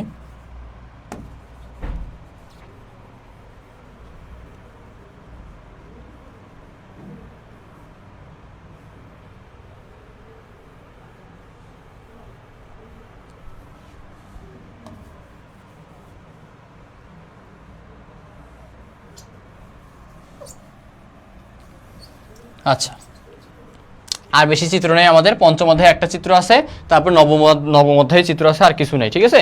সো আমাদের সে তাড়াহুড়ো করার কিছু নেই, আমরা শেষ করতে পারবো আজানের আগে, নামাজের আগে শেষ করে ফেলবো ইনশাআল্লাহ। সো শুরু করি। স্বাভাবিক কিসের ক্ষেত্রে? একচেটিয়ার ক্ষেত্রে। তাহলে আমাদের কি হইলো? এআর রেখা, এমআর রেখা, এটা এআর রেখা, এটা এমআর রেখা, তাই তো? এটা কিসের রেখা? এমআর রেখা। কি বলছে? এসি আর এমসি, এমআর আর এমসি যেখানে ছেদ করবে, তাই তো? তা ধরলাম আমাদের এসি রেখাটা এইখানে, আমাদের এমসি রেখাটা এইখানে, তাহলে ছেদ করছে কোথায়? আচ্ছা, আমরা এটা একটু মুছে দেই। আচ্ছা, ছেদ করবে এই বরাবর। ঠিক আছে? এখানে দেখো, এখানে এআর আর এসি, এসি আর এআর দুইটাতেই ছেদ করছে সেম জায়গায়, তো এখানে তোমার কি যতটুকু আয় হয়েছে ততটুকুই কি হয়েছে, ব্যয় হয়েছে, মানে আয় ব্যয় দুটোই সমান, আয় ব্যয় দুটোই সমান। তার মানে এখানে তোমার পাইয়ের মান কত আসতেছে, পাইয়ের মান আসতেছে 0, ঠিক আছে। এটা কিউ এর মান ধরো Q1, এটা হচ্ছে প্রাইস, এটা পি, এটা P1, এটা কিউ, এটা 0। সো দুইটাই কি বোঝাচ্ছে, আমার আয়ও যতটুকু করছি ব্যয়ও ততটুকুই করলাম, মানে দুইটাই সেম, আয় ব্যয় দুইটাই সেম, ঠিক আছে, আয় ব্যয় দুটোই সেম। সো এখানে কি পাই সমান সমান, এই জন্য কি আসছে 0 আসছে, মানে স্বাভাবিক মুনাফা। এখন যদি অস্বাভাবিকের ক্ষেত্রে দেখি তাহলে কি আসে, অস্বাভাবিকের ক্ষেত্রে তোমার AR MR, অস্বাভাবিকের ক্ষেত্রে কি হবে, আমার এসি রেখাটা নিচে থাকবে। সো এটা যদি নিচে থাকে আমার এম আর এদিক দিয়ে গেছে এসি এমসি AR MR, ভাইয়া দাগ কোথায় থেকে দিব, দাগ ওই বারবার বলে দিচ্ছি, এই MR মার্জিনালটাকে দাগ দেখার জন্য মার্জিনালটা আঁকা হয়।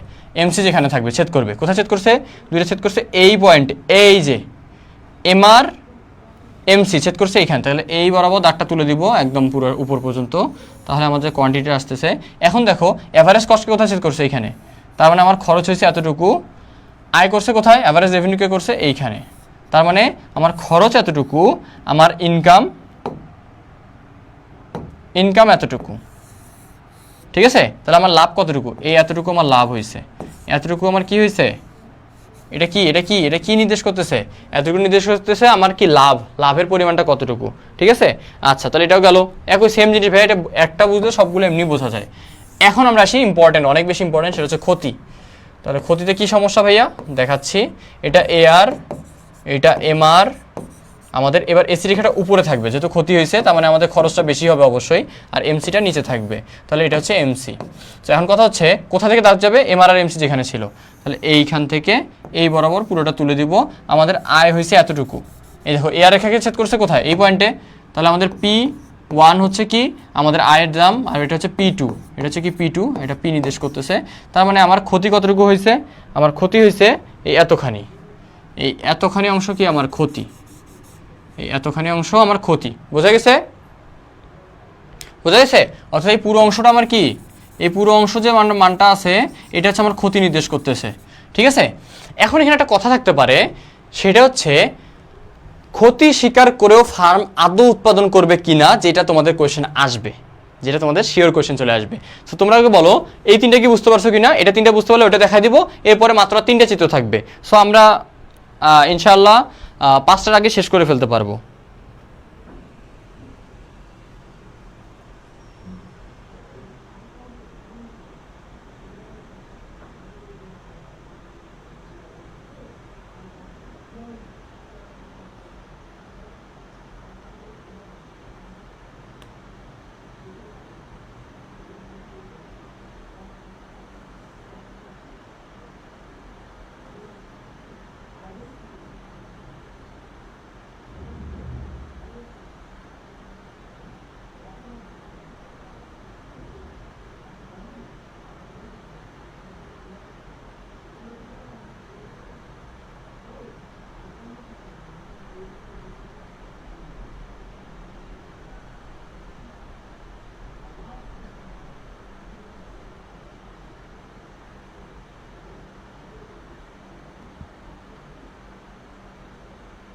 ওকে ওকে ঠিক আছে।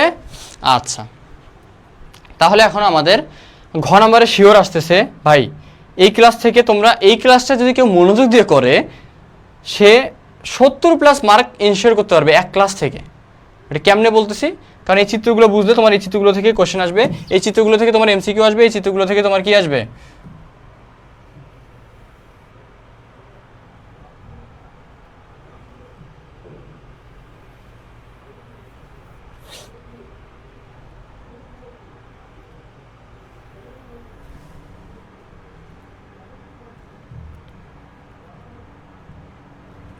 আচ্ছা তাহলে আমরা দেখি, আসো আমরা দেখি।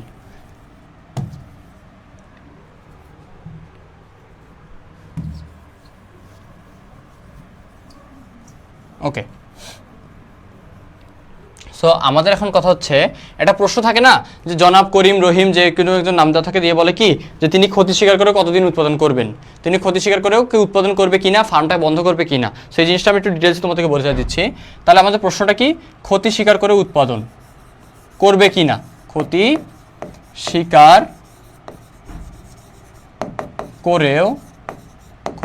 করেও উৎপাদন কোয়েশ্চেন মার্ক, মানে উৎপাদন করবে কিনা, ক্ষতি স্বীকার করে উৎপাদন করবে কিনা। ঠিক আছে, সেটা আমরা কিভাবে দেখবো, দেখো। আচ্ছা, এই হচ্ছে এআর, এই হচ্ছে এমআর, তার মানে কি আমাদের ক্ষতি হচ্ছে, তাহলে এসি, এই হচ্ছে MC, AC MC AR MR. এখানে আরেকটা যে জিনিস লাগবে সেটা হচ্ছে এভিসি।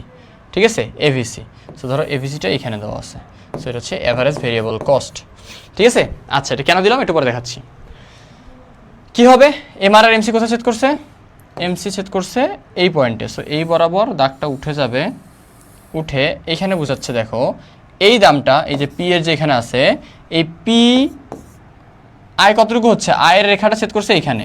তার মানে P1 হচ্ছে ইনকাম, P2 হচ্ছে ক্ষতি, আর অ্যাভারেজ ভেরিয়েবল কস্টের যে রেখাটা আছে এটা হচ্ছে এইখানে ছেদ করছে এইখানে, তাহলে হচ্ছে P3। ঠিক আছে, এখন অনেক কিছু হিজিবিজি লাগতেছে। ঠিক আছে, এটা হিজিবিজি লাগবে, আলাদা আলাদা করে করলে সহজ লাগে। সো এই রেখাটা আমি আবার আঁকি তোমাদের বোঝার সুবিধার্থে, কারণ আমি মনে হচ্ছে আমি ফার্স্ট করছি, তোমরা হয়তো বোঝো নাই। ঠিক আছে, আমি আবার করতেছি, সেম রেখাই আঁকবো, জাস্ট বুঝাই। এটা পি রেখা, এটা কিউ রেখা, এটা হচ্ছে এআর রেখা, এআর, এটা এমআর। আমি কি বলতেছি, ক্ষতি স্বীকার করে উৎপাদন করবে কিনা, তার মানে অলরেডি আমরা জানি ক্ষতি হবে। সো ক্ষতি কখন হয়, যখন কস্ট বেশি হয় আয়ের থেকে, রেভিনিউর থেকে। সো আমার কস্ট রেখাটাকে আমি উপরে রাখবো, এসি। সো এসি সর্বনিম্ন বিন্দু দিয়ে এমসি ছেদ করবে, এটাও আমি জানি, তাহলে এটা হচ্ছে এমসি। সো এইখান এখন দেখো আমরা আবার কি জানি, কোয়ান্টিটি কীভাবে নির্ধারণ করে, এমআর আর এমসি যেখানে হয় ভারসাম্য এই বরাবর, তাহলে আমি এই বরাবর দাগটা তুলে দিব, সবগুলো রেখাকে ছেদ করবে। আর এখানে আরেকটা রেখা দরকার, সেটা হচ্ছে এই অ্যাভারেজ কস্ট। অ্যাভারেজ কস্টকে দুই ভাগে ভাগ করা যায়, average fixed cost plus average variable cost. So এখানে আমার অ্যাভারেজ ভেরিয়েবল কস্ট রেখাটা ধরো আমার এইখানে আছে, এখানে আছে অ্যাভারেজ ভেরিয়েবল কস্ট। তাহলে এটা কোথায় ছেদ করছে, আমার দেখো এআরকে, এআরকে কোথায় ছেদ করছে, এআরকে ছেদ করছে এই যে ভারসাম্য রেখাটা কোথায় ছেদ করছে, এই পয়েন্টে। সেটা ধরলাম আমাদের আয় রেখা P1। এসিকে কোথায় ছেদ করছে, উপরে ছেদ করছে আরও, তো এটা হচ্ছে P2। তার মানে অবশ্যই আমার ক্ষতি হয়েছে। আর এটা হচ্ছে কি, এই যে এই পয়েন্টে দেখো অ্যাভারেজ ভেরিয়েবল কস্ট, তার মানে এখানে হচ্ছে P3। ঠিক আছে, তাহলে কি বোঝাচ্ছে, এইখানে আমার তিনটা দাম পাইছি। আমার ইনকাম কতটুকু হচ্ছে, আমার ইনকাম হচ্ছে এতটুকু এই P1 থেকে। আমার ক্ষতি হয়েছে, মানে আমার খরচ হয়েছে এতখানি, আমার ক্ষতি হয়েছে এই অংশটা, এই অংশটা ক্ষতি হয়েছে। ঠিক আছে, আর আমার অ্যাভারেজ ভেরিয়েবল কস্ট আমার এতখানি, এটা হচ্ছে আমার অ্যাভারেজ ভেরিয়েবল কস্ট। এটা হচ্ছে আমার মানে টোটাল, এখানে টোটাল ভেরিয়েবল কস্ট আসতেছে, এটা টি, যখন সবগুলো একসাথে করতেছি, এটা হচ্ছে আমার টি, আর এটা হচ্ছে আমার টিসি।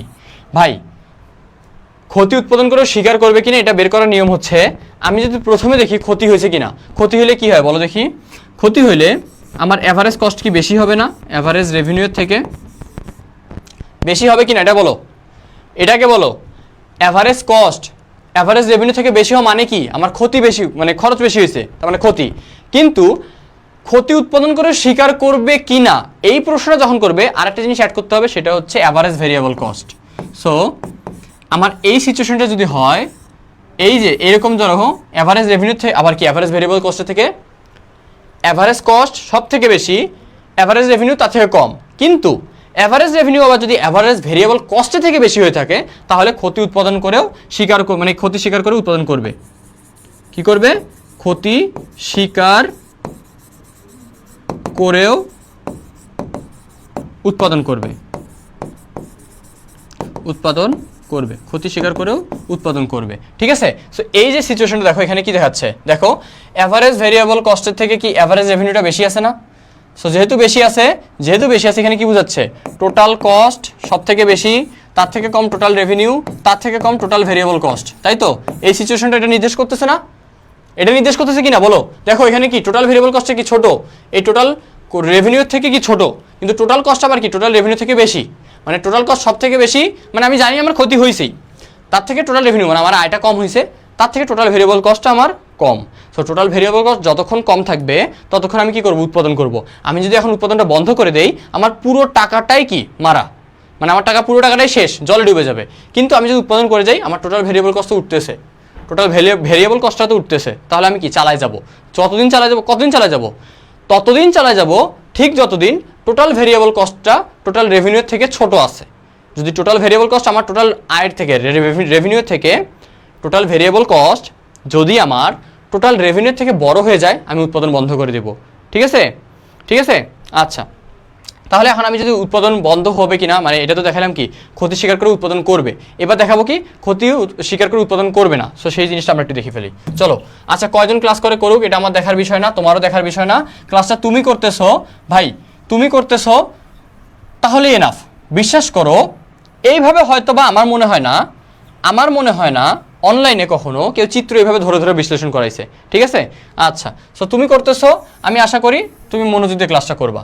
সো দেখো, এআর এমআর, এবার যে ক্ষতি উৎপাদন করে মানে ক্ষতি স্বীকার করে উৎপাদন করবে কিনা সেটা আমরা একটু আগে কি দেখলাম, ক্ষতি স্বীকার করে উৎপাদন করবে, কারণ এখানে আমাদের ভেরিয়েবল কস্ট থেকে রেভিনিউটা বেশি ছিল, তাই তো। এখন দেখবো আমরা আবার এসি আমাদের এমসিটা এইভাবে গেল, এমসি আর অ্যাভারেজ ভেরিয়েবল কস্টটা এইখানে, অ্যাভারেজ ভেরিয়েবল কস্ট। এবার কি হয়েছে দেখো তো, পরিমাণটা কোথায় যাবে, এই যে এখান থেকে যাবে না, আমাদের যেহেতু এটা এমআর আর এটা হচ্ছে এমসি, তাহলে এই বরাবর সুন্দর ছেদ করছে। এবার দেখো আমাদের তিনটা দাম আছে, P1, P2, P3।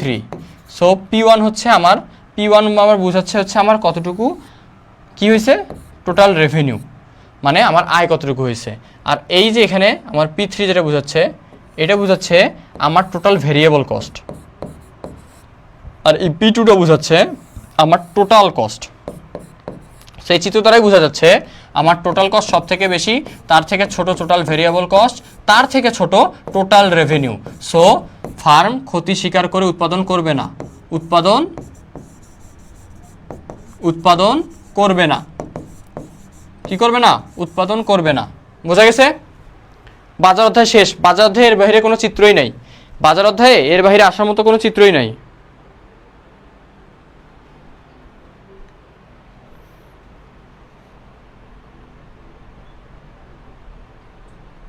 বাজার অধ্যায়ে এর বাইরে কোনো চিত্রই নাই। 5টা পর্যন্ত সময়। আপনার ক্লাস শেষ না করলে তো আবার সায়েন্সের কমার্সের ক্লাস নিতে পারতেছেন না। আচ্ছা, আমি তাদের শেষ করে দিচ্ছি। হ্যাঁ, ঠিক আছে। আচ্ছা, আমরা একটু ফাস্ট করি, আমাদের আর বেশি চিত্র নাই। ঠিক আছে, আমাদের বেশি চিত্র নাই। সো আমরা এটা বুঝে গেছি আশা করি। আমরা অনেক বেশি গুরুত্বপূর্ণ যে চিত্রগুলো ছিল সেগুলো করে ফেলতেছি, আর আমাদের মাত্র 2টা চিত্র আছে, আমরা করে ফেলবো, শেষ, এটা শেষ, আর বেশিক্ষণ লাগবে না। ঠিক আছে, আচ্ছা, ওকে। এখন দেখো যদি আমরা এখন দেখি, আমাদের আরেকটা চিত্র আছে, সেটা হচ্ছে পঞ্চম অধ্যায়ের মজুরির চিত্র। সেটা হচ্ছে শ্রমিকের যোগান কেন বিপরীতমুখী অর্থাৎ পশ্চাৎগামী হয়, এটা একবারে দেখাই দিব, এটা বেশিক্ষণ সময় লাগবে না। ঠিক আছে, আচ্ছা, পশ্চাৎগামী কেন হয়, এটা হচ্ছে ওয়েজেসের সাথে কোয়ান্টিটি অফ লেবার, মানে আমি কতজন শ্রমিককে যোগান দিচ্ছি, শ্রমের যোগান। এই চিত্রটা হচ্ছে শ্রমের যোগান রিলেটেড, পঞ্চম অধ্যায়ের শ্রমের যোগান। ঠিক আছে, আচ্ছা। এখন দেখো ভাইয়া, আমি যখন কাজ করি আমার বেতন কিন্তু কম থাকলে আমি কি করি, আমি এটার চেষ্টা করি কি আমার চাহিদা সম্পূর্ণ পূরণ করা, বাট আমার কি হচ্ছে, আমার চাহিদা সম্পূর্ণটা পূরণ হচ্ছে না, তখন আমাকে এক জায়গা থেকে আরেক জায়গায় কাজ করতে যাইতে হয়। এখন আমার বস বুঝলো কি, বস মনে করলো, আচ্ছা দেখো আমি বুঝাই বলি, ধরো আমার সংসার চালানোর জন্য 15,000 টাকা দরকার, মানে 15,000 টাকা ইনকাম করতে পারলে আমি আর কোনো কিছু করব না। সো তোমাকে বেতন দিচ্ছে 10,000 টাকা, কত, 10K, 10K টাকা দিচ্ছে। সো তোমার কি আবার অন্যদিকে হিসাব করতে হচ্ছে, অন্যদিকে কাজ করতে হচ্ছে কি না। একটা সময় তোমার স্যার বললো যে, অথবা বস বললো যে তোমারে আমি কত টাকা দিব, 15,000 টাকা বেতন দিব। কত টাকা বেতন দিব, 15,000, কিন্তু তোমাকে একটু সময় বাড়াই দিতে হবে। তুমি আগে যেখানে 8 ঘন্টা কাজ করতা, সেখানে এখন তুমি কত ঘন্টা কাজ করবা, 10 ঘন্টা কাজ করবা। তো তুমি দেখতেছো কিরে ভাই, আমি তো পুরো টাকাটা আমি এখান থেকে উৎপাদন করতে, মানে আয় করতে পারতেছি, সো আমার বাইরে কাজ করতে হচ্ছে না, তাহলে আমি কি এখানেই সময়টা বাড়াই দিই, সমস্যা কি। সো তুমি কি করবা, বলবা রাজি আছো, ঠিক আছে। এখন এর বেশি তোমাকে যদি এখন টাকা দিতেও চায়, মানে তোমার কিন্তু চাহিদা পূরণ হয়ে গেছে, তোমার 15,000 টাকা চলে আসতেছে।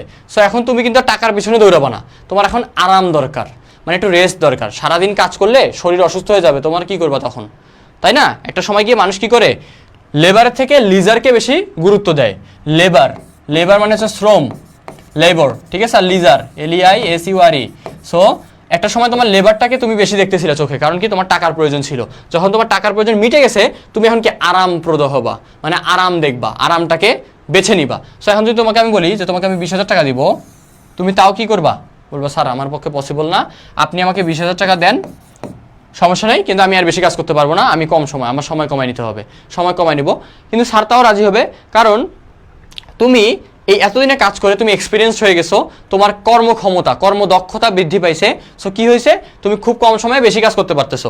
সো স্যারও বুঝবে কি যে হোক, ও যদি 2 ঘন্টা কম কাজ করে যদি বেশি কাজ করে দিতে পারে, আমার কোনো প্রবলেম নাই, ঠিক আছে। সো এই জন্য কি হয়, শ্রমের যোগান রেখাটা একটা সময় গিয়ে বাড়তে বাড়তে বাড়তে একটা সময় এসে টপ, মানে অনেক বেশি বাড়ে। এরপরে তারা চাহিদা থাকে না, তারার মানে কি লেবারের দিকে ভূমিকা থাকে না, মানে তারা লেবারের দিকে, মানে তার উদ্দেশ্য আর লেবার থাকে না, মানে শ্রম দেওয়া থাকে না, তার উদ্দেশ্য হয়ে যায় অথবা তার চাহিদা হয়ে যায় যে আমি লিজারকে গ্রহণ করব, মানে আরাম করব, একটু রেস্ট নিব, ঠিক আছে। সবসময় কাজ করলে কি হয়, সো তখন সে কি করবে, সে সময় কমায় দিবে, অর্থাৎ তার শ্রমের যোগানটা কমায় দিবে। এতে করে কি হচ্ছে, তোমার হচ্ছে কি লিজারটা বেড়ে যাবে। এখানে 8 ঘন্টা আমরা না বলি, আমরা 8 ঘন্টা না বলে আমরা বলতে পারি যে 800 জন শ্রমিক, এখানে ধরো 800 জন শ্রমিক কাজ করতো, পরে আবার এখানে হচ্ছে 1000 জন শ্রমিক কাজ করবে। বিষয়টা এরকম, আমরা যেহেতু কোয়ান্টিটি অফ লেবার দেখাচ্ছি, সো আমরা এখানে কোয়ান্টিটি দেখাবো, সময় দেখাবো না। সো ধরো এই, আচ্ছা 10,000-এ 80 জন কাজ করতে ইচ্ছুক ছিল, 15,000-এ 100 জন কাজ করতে ইচ্ছুক, কিন্তু পরে যখন আরও দাম বাড়িয়ে দিচ্ছে, বাট একটা সময় সে কী হয়েছে, সে আর বেশি কাজ করতে চাচ্ছে না, তার লেবার আর বেশি কাজ করতে চাচ্ছে না, তখন কি করবে, দাম বেশি হলেও কম জন, মানে কম শ্রমিক কাজ করবে, ঠিক আছে। সেটা হচ্ছে পশ্চাৎগামী চিত্র। এই একটা চিত্রই আছে মোস্ট ইম্পর্টেন্ট এই অধ্যায় থেকে, আর এইটা শিওর চলে আসবে, শিওর এই চিত্রটা শিওর তোমার আজকে এবার সিকিউয়ে থাকবে এইচএসসি 26-এর জন্য। এইচএসসি 26-এর জন্য এই চিত্রটা, এই অধ্যায় থেকে যদি কোনো সৃজনশীল কেউ দাগাও করো, এই চিত্রটা তোমাকে শিওর করতে হবে, এই চিত্রটা তোমাকে শিওর করতে হবে, ওকে, মনে থাকবে। আচ্ছা, এরপরে এখন তেমন কোনো চিত্র নাই, এখন জাস্ট চিত্র আছে 2টা, এটা হচ্ছে কনজামশনের চিত্র, আর একটা হচ্ছে সেভিংসের চিত্র। সো আমরা এখন দেখি কনজামশনের চিত্র, মানে ভোগটাকে 2 ভাগে ভাগ করা হয়েছে না, সেটা হচ্ছে কি C = CA + CI, autonomous consumption, স্বয়ংভূত ভোগ, ইনডিউসড কনজামশন, প্ররোচিত ভোগ। তাহলে স্বয়ংভূত ভোগটা CA থাকে প্লাস CI কি হয়ে যায়, BY হয়ে যায়, ঠিক আছে, কারণ এটা নির্ভর করে ইনকামের উপরে। আমার এটা হচ্ছে স্বয়ংভূত ভোগ, কি ভোগ, এই জিনিসটা একটু মাথায় রাখো, স্বয়ংভূত ভোগ, আর এটা হচ্ছে প্ররোচিত ভোগ, এই দুটো মিলেই হয় ভোগ, ঠিক আছে, প্ররোচিত ভোগ, স্বয়ংভূত ভোগ আর প্ররোচিত ভোগ, বোঝা গেছে। আচ্ছা, তাহলে এইটাকে এখন আমরা কি করব, চিত্র আকারে দেখাবো, বা চিত্র আকারে দেখাতে গেলে আমার কি করতে হবে, সূচি দেখাতে হবে। সো এই জন্য আমার প্রথমে একটা সমীকরণ দরকার। সো আমার সমীকরণটা যদি এরকম হয়, আমার একটা সমীকরণ দেওয়া আছে, ধরো কি সমীকরণটা দেওয়া আছে এরকম যে C = 100 + 0.5y, ঠিক আছে। এটা হচ্ছে কি কনজামশনের সূত্র, তোমাকে একটা সমীকরণ দেওয়া আছে, এটা দিয়ে তুমি কি করবা, চিত্র আঁকতে বলছে। সো তোমার প্রথমে কি করতে হবে, সূচি। সো সূচিতে তুমি কি বসাবা, তোমার এটা ইনকামের উপর নির্ভর করতেছে। আচ্ছা, সো তোমার ইনকাম ওয়াই এর উপর নির্ভর করে CA, সব ক্ষেত্রে সমান থাকবে, এটা হচ্ছে CA, এই মানটা কি CA, অটোনোমাস কনজামশন মানে কি স্বয়ংভূত ভোগ, ইনকাম থাকুক আর না থাকুক এই ভোগটা আমার প্রয়োজন। আচ্ছা, এরপরে কি BY, আর পুরো পরেরটা হচ্ছে একসাথে যোগ করে দিতে হবে। সো একসাথে যোগ করলে কি আসে, একসাথে যোগ করলে এটা হচ্ছে আমার BY আসলো, এরপরটা আমি পুরোটা একটার সাথে C নিচ্ছি, পুরো Cটা আমি নিচ্ছি, পুরো C মানে কি এই যে এইটা টোটালটা। সো আমার Y ইনকাম যখন আমার ছিল না 0 টাকা, তখন আমার অটোনোমাস কনজামশন 100 টাকা কিন্তু ছিল, মানে আমার ইনকাম থাকুক আর না থাকুক স্বয়ংভূত ভোগ করতেই হবে, স্বয়ংভূত ভোগ আমার লাগবেই, থাকবেই। সো এটা 100। BY কি, BY হচ্ছে এই রিলেটেড বলতেছে। সো Y এর মান যদি 0 ধরি, তাহলে আমার পুরোটা মান 0 আসে, তাহলে আমার কনজামশন কত আসবে, মোট 100, ঠিক আছে। এরপরে দেখো, এখন আমি ধরলাম আমার ইনকাম 100 হয়ে গেছে, সো আমার কিন্তু স্বয়ংভূত ভোগ 100 ছিলই, এটা থাকবেই। এরপরে এখানে এসে কত হবে, 100 আর 0.5 গুণ করলে হয়ে যায় 50, তাহলে আমার মোট কনজাম্পশন কত আসবে? যখন আমার ইনকাম বাড়ছে দেখো আমার চাহিদার পরিমাণ কিন্তু মানে ভোগের পরিমাণ বৃদ্ধি পাইছে। ইনকাম 100 টাকা হয়েছে, আমি ভোগ করতেছি 150, সব মিলায়। আচ্ছা, যখন 200 হবে হিসাব করে দেখবো এটা 100 থাকবে, এটা সব ক্ষেত্রে 100 থাকবে, এটা এখানে হয়ে যাবে 100, তাহলে সব মিলাই হবে 200।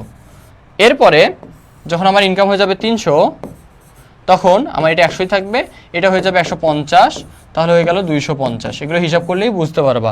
আর একটা নিব জাস্ট সর্বোচ্চ, আর নিব না, 400, তাহলে এখানে 100 100ই থাকবে, এখানে হয়ে যাবে 200, তাহলে আমার হচ্ছে 300। ঠিক আছে, 300। সো এই রেখাটা দ্বারাই আমরা সেভিংস রেখাও আঁকতে পারবো। সো আমরা আগে কনজামশন রেখা আঁকি, মানে ভোগ রেখা আঁকি। সো প্রথমে কি বলছে দেখো, প্রথমে তোমার ইনকাম যখন 0 টাকা, তোমার ভোগের পরিমাণ কত? 100। সো ইনকাম 0, আমার কনজামশন কত? 100। ঠিক আছে, সো শুরুতেই এখান থেকে হচ্ছে, সো এই জায়গাটাকে বলা হয়ে থাকে স্বয়ংভূত ভোগ, autonomous consumption, CA, autonomous consumption. এরপরে দেখো রেখাটা এইভাবে বৃদ্ধি পাইছে, কারণ দেখো তোমার যখন ইনকাম 0 ছিল, এটা Y নির্দেশ করতেছে, ইনকাম যখন 0 তখন তোমার কনজামশন 100 আছে, ইনকাম যখন 100 তোমার কনজামশন কত? 150। তার মানে এই যে 150, এটা হচ্ছে 100, এটা হচ্ছে 150। তারপরে 200, তোমার মোট কত হয়েছে? 200, মোট কত? 200, কখন? তোমার যখন ইনকাম 200, তার মানে এই যে 200। তারপরে 300, 250, মানে তোমার ইনকাম যখন 300 তখন তোমার ভোগের পরিমাণ হয়েছে 250। ইনকাম যখন 300 তখন ভোগের পরিমাণ 250। তারপরে আমার ভোগের পরিমাণ হয়েছে 300 যখন আমার ইনকাম হয়েছে 400। ঠিক আছে, 300 যখন আমার ভোগের পরিমাণ 400। সো এই রেখাটাই হচ্ছে কি, এইটা রেখাটাকে আমরা বলবো সি রেখা, অর্থাৎ CA প্লাস BY রেখা। ঠিক আছে, এটা হচ্ছে CA প্লাস BY রেখা, এই যে রেখাটা দেখতেছো। ঠিক আছে, এটাকে আমরা অন্যভাবে বলতে পারি এই হিসাবে যে C = 100 plus 0.5Y plus 0.5Y রেখা। ঠিক আছে, এই রেখাটা নির্দেশ করতেছে। এটা কি বোঝা গেছে? এই এতটুকুকে আমরা কি বলবো? এতটুকু হচ্ছে স্বয়ংভূত ভোগ, অর্থাৎ আমার ইনকাম 0 হইলেও এতটুকু পরিমাণে আমাকে ভোগ করতেই হবে। এতটুকু ভোগ না করলে আমি মরে যাব। ঠিক আছে, ধার দেনা করে হইলেও আমাকে ভোগ করতে হবে। এটা কি বুঝতে পারছো কিনা? এটা একটু বলো, এটা একটু জানাও।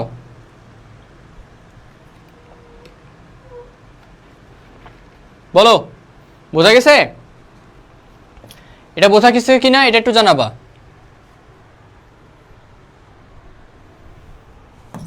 তাহলে আমরা এখানে সেভিংসটাও দেখে ফেলবো। ঠিক আছে,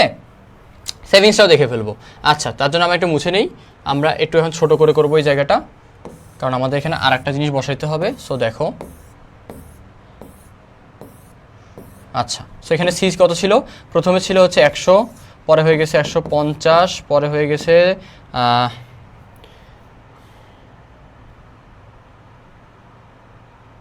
200, তারপরে হয়ে গেছে 250, হ্যাঁ 250, তারপরে হয়ে গেছে 300।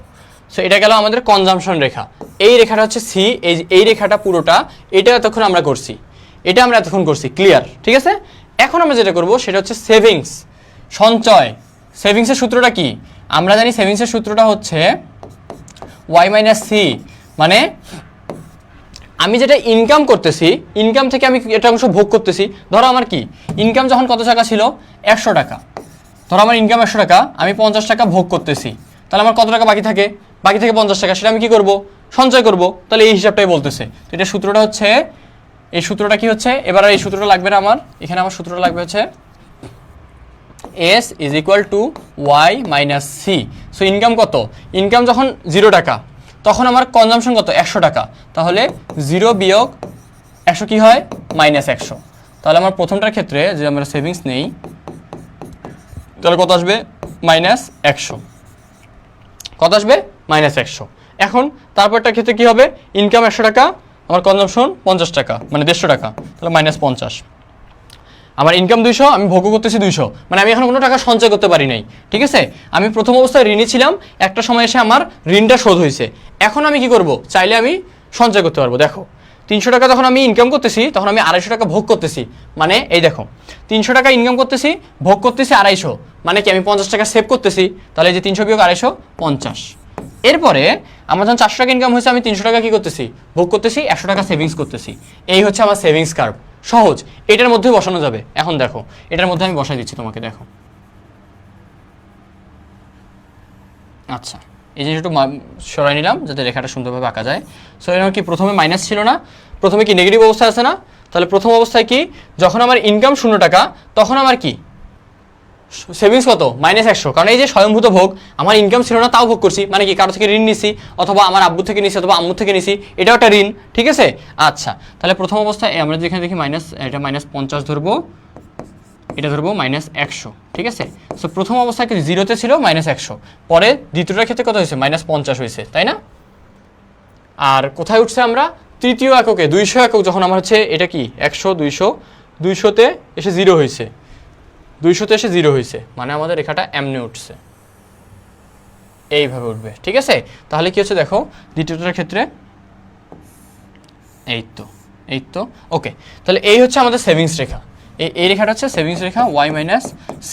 এখন তুমি মিলে দেখো, সব ক্ষেত্রে সমান হবে। যেমন -50 কখন হয়েছে, যখন আমার ইনকাম 100 টাকা। 0 কখন হয়েছে, যখন আমার ইনকাম 200 টাকা। তারপরে 300 টাকা, যখন আমার ইনকাম যখন 300 টাকা, তখন আমার সেভিংস কত, 50 টাকা। এই যে 50, এইবার আবার কি আসবে, 50 আসবে, ঠিক আছে। তারপরে যখন আমার ইনকাম 400 টাকা, তখন আমার সেভিংস কত, সেভিংস হচ্ছে এই যে এখানে 100 টাকা। ভাই পুরা খাপে খাপে মিলে গেছে, বোঝা গেছে? দুইটা জিনিস একসাথে বুঝাই দিছি। মানে এটা হচ্ছে আমাদের কনজাম্পশন রেখা, ভোগ করতেছি। ভোগ তো আর এখানে নেগেটিভ হবে না, বাট আমরা প্রথম অবস্থায় সঞ্চয় করতে পারি নাই, কারণ আমাদের যখন ইনকাম ছিল না তখনও আমরা 100 টাকা ভোগ করছি। তার মানে কি y-c -100 টাকা, মানে আমি এখন 100 টাকা ঋণী। এই জিনিসটা বুঝেছে কি, আমি 100 টাকা ঋণে আসি, এই জিনিসটা বুঝেছে আমার ঋণ কিছুটা শোধ হয়েছে, বাট 50 টাকা এখনও ঋণে আসি। তারপরে এই সময় এসে বুঝেছে যে না, আমার ঋণ শোধ হয়েছে কিন্তু আমি সঞ্চয় করতে পারি নাই। কিন্তু যখন আমার ইনকাম ধীরে ধীরে বাড়ছে, আরও যখন বাড়বে, আমার সঞ্চয় পরিমাণটা ধীরে ধীরে ধীরে ধীরে বৃদ্ধি পাবে, ধীরে ধীরে ধীরে বৃদ্ধি পাবে। ভাই বোঝা গেছে? বোঝা গেছে? এই অধ্যায়ে যে চিত্রগুলো থেকে সৃজনশীল আসতে পারে, এমসিকিউ আসতে পারে, এখানে সব বুঝাই দেওয়া হয়েছে। আর আমরা স্থিতিস্থাপকতাগুলো বুঝাই নেই, চিত্রগুলো ওগুলো তোমরা হালকা পাতলা ওগুলো তোমরা করে ফেলতে পারবা, ঠিক আছে। বলো বোঝা গেছে কিনা? ক্লাসটা অনেক লং হয়েছে, বাট আমার মনে হয় ভাই এই ক্লাসের মতো ইফেক্টিভ ক্লাস এখন পর্যন্ত হয় নাই, ঠিক আছে। এই ক্লাসটা যে কয়জন মনোযোগ দিয়ে করছো, চিত্রগুলো বোঝার চেষ্টা করছো, ভাই আর ভুল হবে না। তোমার এইগুলো থেকে কোশ্চেন আসবে শিওর, একদম হুবহু এই টাইপের কোশ্চেন আসবে। বাট আমি বলবো না যে সংখ্যাগুলো একই থাকবে, সংখ্যাগুলো কখনো একই থাকবে না, একটু চেঞ্জেস থাকবে। সো তুমি স্টুডেন্ট হয়ে লাভ কি যদি তুমি এগুলো ধরতেই না পারো? তোমার ক্রিয়েটিভিটি কোথায়? সব তো আমি গুলো খাওয়া দিতে পারবো না, তাই না? ওকে, ক্লিয়ার হয়েছে কি? বলো ভাইয়া, ক্লিয়ার হয়েছে কি? যদি ক্লিয়ার হয় তাহলে তোমাদের সাথে অর্থনীতি প্রথম পত্রের এটাই শেষ ক্লাস। কারণ এরপর আমরা সেকেন্ড পেপারে হয়তো বা সাজেশন কালকে দেখাই দিব তোমাদের। সাজেশন বলতে আজকে হালকা পাতলা একটু লিখে দেখাই দিব, ঠিক আছে। আচ্ছা শুভদাস বলছো কি এটা আরেকটু, ভাইয়া কোনটা আরেকটু? আচ্ছা আমি শুরু থেকে বলি। আমার কনজাম্পশন এটা হচ্ছে সি মানে হচ্ছে CA + BY, এই দুটো যোগ করে আমার মানটা আসছে। দেখো 100 আর 0 যোগ করে হয়েছে 100, মানে আমি কতটুকু ভোগ করতেছি 150। এখন বলবো ভাইয়া এটা আবার 100 কেন হচ্ছে? কারণ এটা হচ্ছে স্বয়ংভূত ভোগ, এটা হচ্ছে স্বয়ংভূত ভোগ। আমার ইনকাম থাকুক আর চাই না থাকুক, আমাকে সেটা ভোগ করতেই হবে, ঠিক আছে। সেই জন্য এটা সব ক্ষেত্রে 100। আর এটা নির্ভর করতেছে আমার ইনকামের ওপর, এই যে BY, y এর ওপর এই b এর মানটা, b এর মান কত ছিল আমাদের? আমরা দিয়েছিলাম কত? c = 100 + 0.5y। তো আমার ঢালের মানটা হচ্ছে 0.5। ইনকামের অর্ধেকটা আমি, এই 0.5 কি বোঝাচ্ছে? ইনকামের অর্ধেকটা ভোগ করতেছি, অর্ধেকটা সঞ্চয় করব, অর্ধেকটা ভোগ করতেছি, অর্ধেকটা সঞ্চয় করব, ঠিক আছে। তাহলে এই দুটো আমি যদি যোগ করে দিই, সি এর মানটা আমি কি পাচ্ছি? দেখো 100 0 100, 100 50 150, 100 100 200, 100 150 250, 100 200 300। এটা আমরা ভোগ করতেছি। আমাদের সঞ্চয়ের হিসাব যদি এখন আসি, তো এই ভোগ আমরা সঞ্চয় হিসাব বাদ, ভোগ যে করলাম এই মানটা আমরা বসাই দিছি। তুমি প্রথমে এই যে ভোগের মানটা বসাও। দেখো তোমার ইনকাম যখন 0 টাকা, ইনকাম যখন 0, তখন তোমার ভোগের পরিমাণ 100। সো এই জন্য রেখাটা কিন্তু এই 100 থেকে শুরু হয়েছে, কারণ ইনকাম 0 হওয়া অবস্থায় আমি 100 টাকা ভোগ করতেছিলাম, তাই আমার রেখাটা এদিকে উঠে গেছে। এরপরে মানগুলো বসাই দিছি, শেষ। এখন আমরা যদি সঞ্চয়ের ক্ষেত্রে আসি, সঞ্চয় মানে কি? আমি যেটা ইনকাম করতেছি, ইনকাম থেকে যতটুকু ভোগ করতেছি ততটুকু বাদ দিব। ইনকাম যা করতেছি তা থেকে ভোগ যতটুকু করতেছি ততটুকু বাদ দিব। সো বাদ দিলাম, বাদ দিয়ে যে বাকি অংশটা থাকে সেটা কি? সেটা হচ্ছে আমার সঞ্চয়। ক্লিয়ার? বোঝা গেছে? সো এই যে তখন আমার ইনকাম যখন 0 টাকা, তখন আমি ঋণে আসি 100 টাকা, -100 টাকা, মানে -100 বোঝাচ্ছে ঋণ। তো আমি সঞ্চয় এখনো হয় নাই। পরে আমার ইনকাম যখন 100 টাকা হইলো তখনও আমি ঋণে আসি -50 টাকা। কিন্তু যখন আমাদের ইনকাম 200 টাকা হইলো তখন আমার ঋণ শোধ হয়ে গেল। এরপরে যখন আমার ইনকাম 300 টাকা হইলো তখন আমি হালকা পাতলা সঞ্চয় করা শুরু করলাম 50 টাকা। যখন আমার ইনকাম 400 টাকা হইলো তখন আমি কি করা শুরু করলাম, সঞ্চয় করা শুরু করলাম 100 টাকা। যখন আমার ইনকাম 500 টাকা হবে তখন হয়তো বা 150 টাকা ইনকাম সঞ্চয় করা শুরু করব। এইভাবে ধীরে ধীরে বৃদ্ধি পাবে। সো এই দুইটা রেখাই তোমার কোয়েশ্চেনে শিওর, বা এটা 100 স্টার না কি বলবো বলো, কিছু যায় আসে না। তোমার এই কোয়েশ্চেন চলে আসছে পরীক্ষায়। এই কোয়েশ্চেন চলে আসছে মানে আমি শুরু থেকে যতগুলো চিত্র দেখাইছি প্রত্যেকটা চিত্র তোমরা পরীক্ষায় পাবা, গ্যারান্টিতে বলবো। ঠিক আছে, এই চিত্র একে একা লাগবো না ওটার মাঝেই আঁকবো? শোনো, শুধু যদি বলে কনজামশন রেখা, ভোগ রেখা আঁকতে তুমি এই উপরেরটুকু আঁকবা। যদি বলে সঞ্চয় রেখা আঁকতে তুমি এই নিচেরটুকু আঁকবা আলাদা। আর দুইটা যদি একসাথে দেখাইতে পারো সিচুয়েশন এটা বুঝাচ্ছে। তোমার যদি দুইটা একসাথে দেখাইতে বলে তুমি দেখাবা, নাহলে দেখাবা না। ঠিক আছে, কিন্তু দুইটা কিন্তু একটার সাথে একটা রিলেটেড, মানে তুমি ভোগ করলে তুমি সঞ্চয় করবা। আর একটা জিনিস মাথায় রাখবা, তুমি কখনোই যতটুকু ইনকাম করতেছো ততটুকু ভোগ করবা না। তোমরা মানুষ, আমরা পাগল না, আমরা কিছু অংশ সঞ্চয়ের জন্য রেখে দিই। ঠিক আছে প্রিয়ন্তী, এটা আলাদা আসতে পারে। শুধু যদি কনজামশন বলে তুমি এটা প্রশ্ন পড়লেই বুঝতে পারবা। আমি এখানে ওভারঅল সব বুঝিয়ে দিছি। যদি বলে কনজামশন, শুধু কনজামশন এঁকে দিবা, তাহলে তখন তোমার এটা আঁকতে হচ্ছে না। যদি বলে সেভিংস, তখন তুমি শুধু এটাই আঁকবা, এটা আঁকবা না। আর যদি বলে তুমি দুইটাই দেখাও, এর সাথে দুইটাই দেখাই দিবা, শেষ, আর কিছুই নেই এখানে, আর কোনো টপিকই নেই। ঠিক আছে, তো আশা করি বুঝতে পারছো। আমাদের পরবর্তী একটা ক্লাস ছিল, আমি 1 ঘন্টা পিছিয়ে ফেলছি। মানে আমার ক্লাস শেষ করার কথা 4টায়, আমি 5টায় শেষ করতেছি। সো একটা ক্লাস অলরেডি 1 ঘন্টা আমি পিছিয়ে দিছি ওনার স্যারের। সো আজকে এই পর্যন্ত তোমাদের সাথে প্রথম পত্রের ক্লাস নিয়ে শেষ। কালকে এসে আমরা দ্বিতীয় পত্র হালকা পাতলা 30-40 মিনিটের মধ্যে আমরা কি পড়বা, দ্বিতীয় পত্র কীভাবে পড়বা একটু জাস্ট আলোচনা করবো। সাজেশন টাইপ দিয়ে দিব, প্রশ্ন যা দেওয়া সব দিয়েই ফেলছি। ঠিক আছে, সো সবাই ভালো থাকিও, সুস্থ থাকিও, দেখা হবে পরবর্তী ক্লাসে। আল্লাহ হাফেজ, টাটা।